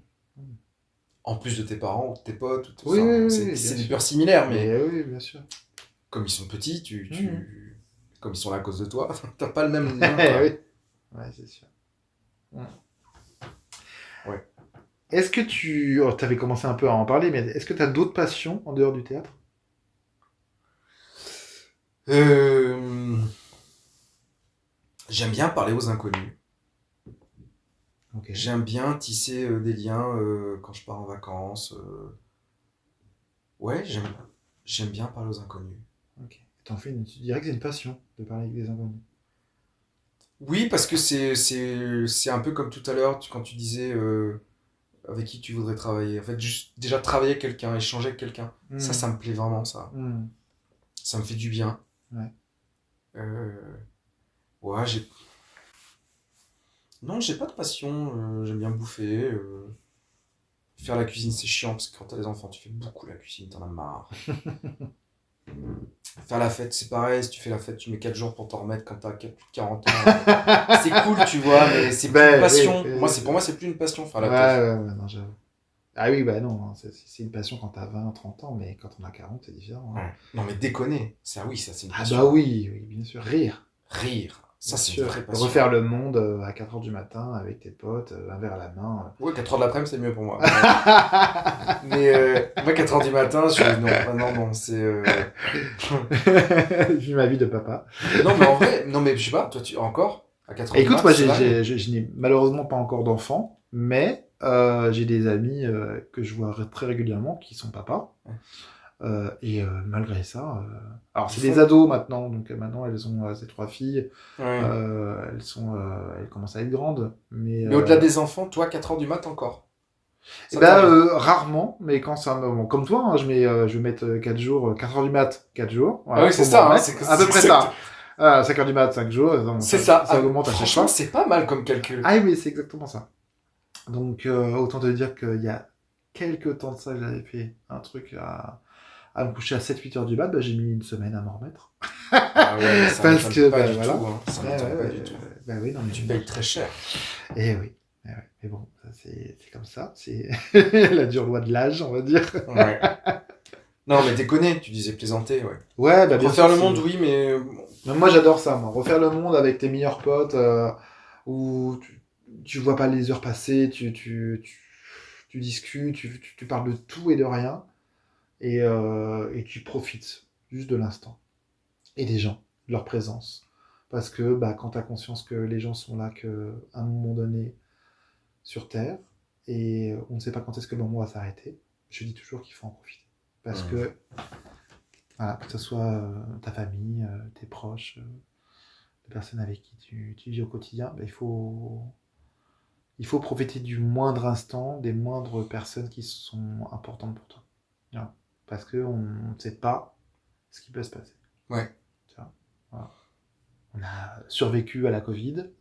C'est toujours une rêve que je redonne parce que ça a beaucoup marqué le monde du théâtre, mais aussi tout le monde. Voilà, le monde entier. Donc du coup, c'est une rêve que tout le monde peut comprendre. Et il faut... on a tous eu, malheureusement, dans notre entourage, des personnes qui sont parties à cause de cette merde. Et il y a encore plein d'autres maladies, malheureusement, où les gens partent. Et voilà, il faut en profiter. Et c'est pour ça que rire est important. C'est pour ça qu'il faut faire ce qu'on a envie de faire dans la vie et pas se... Faut pas attendre.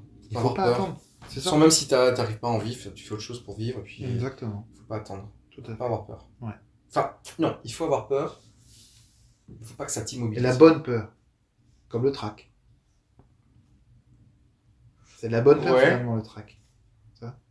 Tu es prêt à te... On parlait de pipi caca, mais oui, tu es prêt à te chier dessus. T'as peur, mais tu fais quand même. Voilà, tu es prêt à te chier dessus avant de monter sur scène, ou de faire monter quelqu'un sur scène. Sans gastro, faut éviter, c'est mieux. Mais du coup, tu vois, Non, mais le trac, c'est parce que tu vas quand même sur scène. Ah, mais oui. C'est pour ça qu'on l'appelle le trac. Mais si parce que t'as aussi des gens qui ont tellement de trac qu'ils ne montent pas. Ouais. Et ça, c'est bien dommage. Après, ça se travaille, hein, c'est comme tout. Sauf s'ils sont nuls, comme ceux que j'ai vus hier à un spectacle. Tu me diras en off de qui, comme ça j'irai pas voir. Non, en plus, ils avaient l'air sympathiques, mais c'est vrai que leur spectacle était pas bon, quoi. Ça arrive, hein. Ça arrive. Oh là là, qu'est-ce que vont dire les gens qui n'ont pas aimé le mien? Ils vont m'éclater. On va éviter les commentaires. Je vais peut-être bloquer les commentaires dans cet épisode. Une purge. On parlait du coup de track, mais est-ce que tu as un rituel avant de monter sur scène?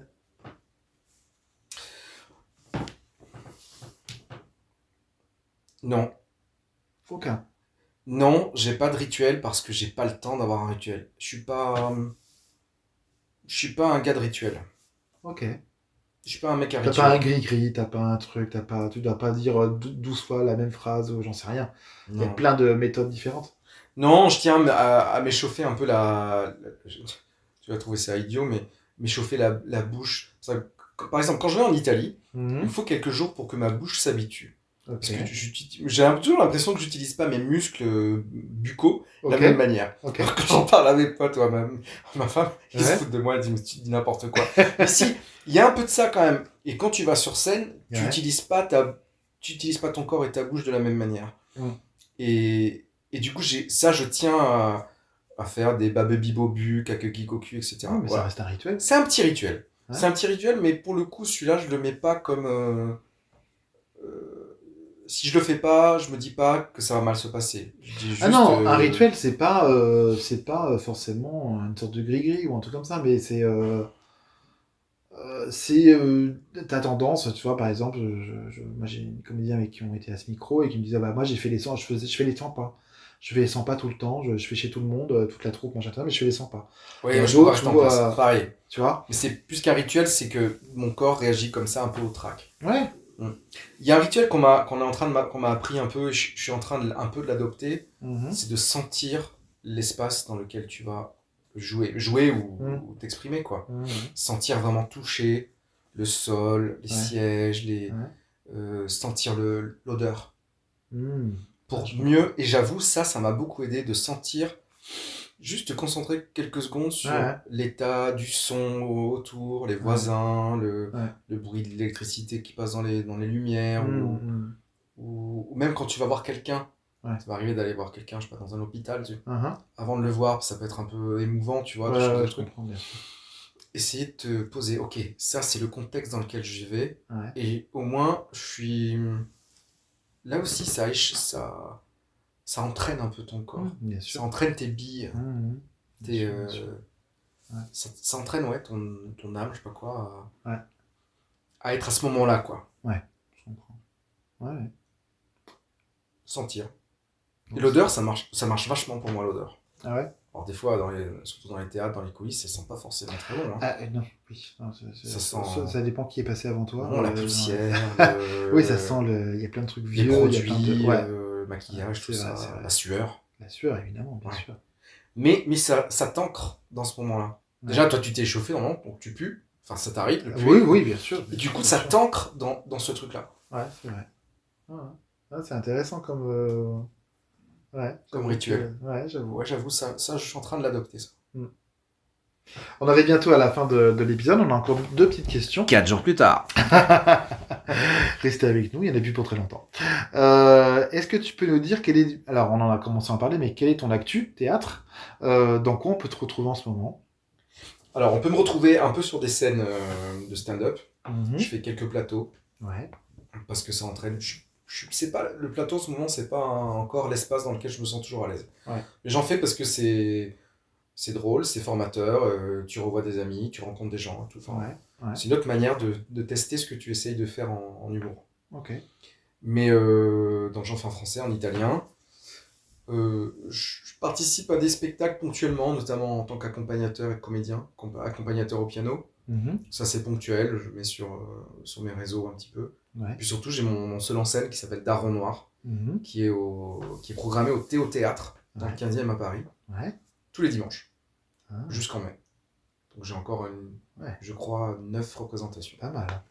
Ouais, c'est cool, c'est très cool. C'est la première fois que je suis programmé, quoi. C'est génial. Ouais, c'est toujours important la première programmation. Bah écoute, Je connais le théâtre, j'aime beaucoup ce lieu. Ouais. Et c'est vrai que j'ai failli jouer l'une de mes pièces dans ce lieu. Ça s'est passé au final. Mais oui, je pense que j'y reviendrai un jour. Émeric, d'ailleurs, l'un de mes anciens épisodes, est ami et comédien avec qui j'ai travaillé. Il a joué là-bas. Il a joué là-bas, l'une de ses dernières pièces. Ça marche plutôt bien comme théâtre, assez sympa. Ah bah ouais, moi j'aime beaucoup. Beaucoup. Il y a 2 salles. Deux salles, 2 ambiances aussi. Hein. 2 salles, 2 ambiances. Beaucoup de trucs pour les enfants, mais pas que. Voilà. Donc il y a ce spectacle là-bas, tous les dimanches. Donc venez me voir si vous voulez. Est-ce que tu veux nous en dire un peu plus? De quoi ça parle exactement? Daron Noir, bah au départ, j'ai mis Daron Noir parce que ça faisait penser un peu à Baron Noir. Ok. Mais en fait, le daron, le fait d'être daron, n'est qu'un centre un peu de gravité de ce que j'essaie de raconter. Ouais. C'est un peu comme du stand-up dans le sens où je raconte une histoire qui est vraiment d'inspiration autobiographique, comme souvent dans le stand-up. Ouais, bien sûr. Mais c'est pas que ça. Ouais. Il y a des délires qui sont autres, notamment quand j'essaie de parler de la construction d'une identité, la revisitation de ta propre identité, en fonction de l'âge que tu as et des relations que tu as avec les gens qui t'entourent. Quand tu es enfant, t'es pas vraiment tout à fait le même que quand t'es parent. Ouais. Et en même temps, si. T'es encore le fils de tes parents. Bien sûr. Même s'ils sont plus là. Ouais. Et en même temps, tes parents sont très vieux. Et c'est plus tes parents. Ouais. Donc j'essaie de parler de ça, quoi. Ce cheminement dont j'ai un peu pris conscience au moment où j'ai eu des enfants. Alors est-ce que c'est la question de l'âge, la crise de la trentaine, quarantaine, tout ça? C'est probable, hein. Ouais. Plus que le fait d'avoir des enfants en tant que tel. Mais les 3 volets de mon cheminement masculin, qui sont le fait d'avoir été un fils, un mec et un père, m'ont permis de tisser cette histoire et dans laquelle je dialogue avec mon piano. Entre 2 vannes, je dialogue avec mon piano. Voilà. Je crois que c'est plutôt drôle. En tout cas, les gens qui sont venus me voir m'ont dit que c'était très drôle, que c'était aussi très poétique. Ça, j'avais du mal à l'embrasser, mais finalement, il y a une poésie qui est ressortie, tu vois. Donc et j'aime bien. J'aime beaucoup quand la musique se mélange à l'humour. C'est-à-dire que il faudrait que je retrouve, mais je connaissais un humoriste qui jouait et qui avait une relation avec son violon. Il se reconnaîtra s'il écoute le podcast. D'ailleurs, j'aimerais bien qu'il vienne aussi. Un humoriste français? Un humoriste français. Je donnerai les informations en off. Mais j'avais beaucoup aimé son spectacle parce que justement, il y avait une certaine poésie avec la musique et l'humour en même temps. Et j'ai hâte de venir te voir parce que ça doit être très intéressant. Et bah, j'ai hâte que tu viennes. Surtout que j'adore le piano déjà. Et j'espère, je ne sais pas, alors peut-être que tu vas pouvoir me confirmer ça, mais j'aime l'humour noir. Donc du coup, je ne sais pas si... Il y en a. Daron Noir, est-ce qu'il y a bien sûr. Noir? Voilà. Ouais, il n'y a pas que de ça. On peut s'attendre, comme certains humoristes qui axent vraiment sur l'humour noir, l'humour trash, l'humour piquant et tout. Il n'y a pas que de ça. Il y en a. Il y en a un peu. Ouais, il y en a quelques-unes. C'est chouette. Il y a des sujets, il faut les traiter par le noir. Hein. Bah oui, parfait. Parce que c'est noir. Il n'y a pas trop le choix. Il y a des moments où il faut taper fort, quoi. Bien sûr, bien sûr. Et il n'y a pas que de ça, il y a aussi des vraies blagues de papa, quoi. Des mauvaises blagues qui sont celles de ton tonton, de ton papa, un soir de repas de Noël, tu vois. Qui sont pourraves, mais qui te font quand même rire parce qu'elles sont pourraves. Bien sûr. Voilà, il y en a. Ok. Et il y a de l'échange avec du public. Et donc les vannes, des fois, elles sortent du public. Ah. Et c'est ça l'avantage. Chouette. Ouais. L'avantage du stand-up. C'est-à-dire que tu la technique du stand-up. Ah ouais. C'est ça. L'avantage de la technique du stand-up, c'est que Est-ce que tu fais partie parce que j'avoue, je vais être complètement honnête avec toi. Je ne suis pas forcément fan du stand-up parce que j'ai cette image du stand-upper qui pointe une personne dans le public et qui se moque cruellement d'elle. Et ça, j'aime pas. C'est une typologie des stand-uppers qui font ça. Souvent, quand ils le font bien, ils auraient pu prendre n'importe qui et ils l'auraient fait avec n'importe qui avec les mêmes vannes. Quand ils le font pas bien, t'as l'impression que c'est un acharnement. C'est ça. Il faut savoir aussi doser et pas mettre la personne mal à l'aise. Des fois, tu n'arrives pas à doser. Hein. Ouais. Tu as aussi des joyeux lurons qui vont essayer de prendre l'espace et en fait, tu n'as juste pas envie qu'ils le prennent. Ouais, bah oui. Il y a toujours un gugus, souvent un mec. Ouais. Pas toujours, mais des fois un mec qui vient et qui pense qu'il va faire plus drôle que le mec oui, c'est ça. dont c'est le métier et qui est peut-être pas drôle, mais qui n'a pas forcément envie quand même que quelqu'un prenne sa place. Ouais, je comprends. Bon, bref. J'espère que vous allez venir me voir. On parle de gastro aussi, pas que. Non, moi j'adore l'humour pipi caca. Il y a du pipi caca, il y a du sociétal, il y a un peu de politique aussi parce que c'est politique. Hein. Ouais. Et oui, mais j'ai cru comprendre quand on te suit sur tes réseaux sociaux, notamment sur Insta, que la politique est un sujet. Bah oui, c'est important. On vit pas dans le monde des bisounours. Hein, ça, c'est sûr. On va peut-être se prendre une petite. Mais du coup, tu utilises l'actualité politique française? Un tout petit peu. Ouais. Dans le spectacle, c'est un tout petit peu sur des fins de vannes où tu peux rajouter un petit truc. Bah, comme tout à l'heure, la petite dragée, la petite cerise sur le gâteau. C'est ça. Ou le Brad Pitt. Faire une référence à Brad Pitt. Politique, parfois, voilà, et c'est un sketch à eux tout seuls, hein, les politiques. Hein, parfois, donc, Et puis c'est politique, parler de la parentalité. Parler de la masculinité. Ouais. À travers la parentalité, mais pas que. Hein, à travers le fait d'être enfant.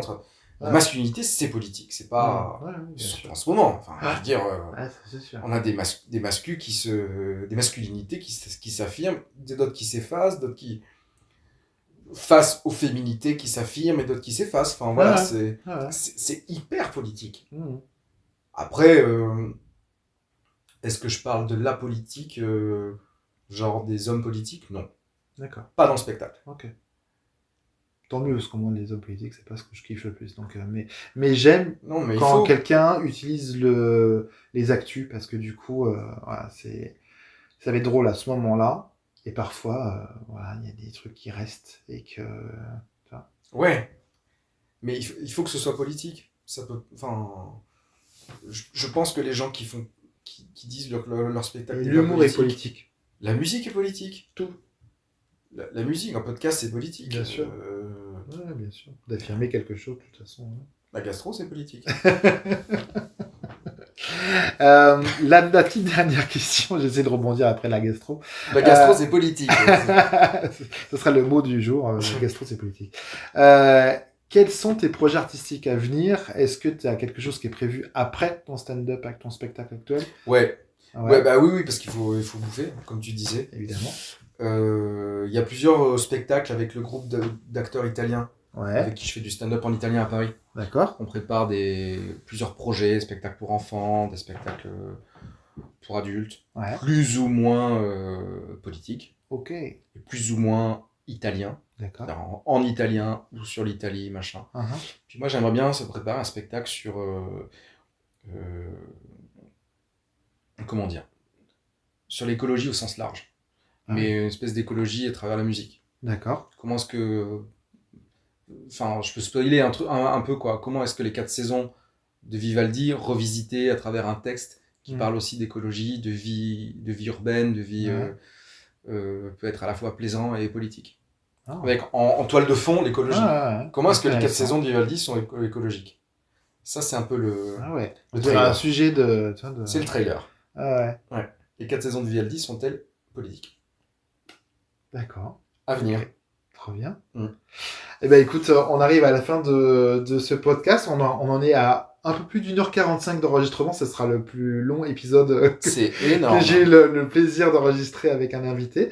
Mais de toute façon, voilà, comme je l'ai dit au début, il n'y aura pas de coupure. Donc du coup, bah tant pis, vous l'écouterez en plusieurs fois s'il faut. 25 jours. Voilà.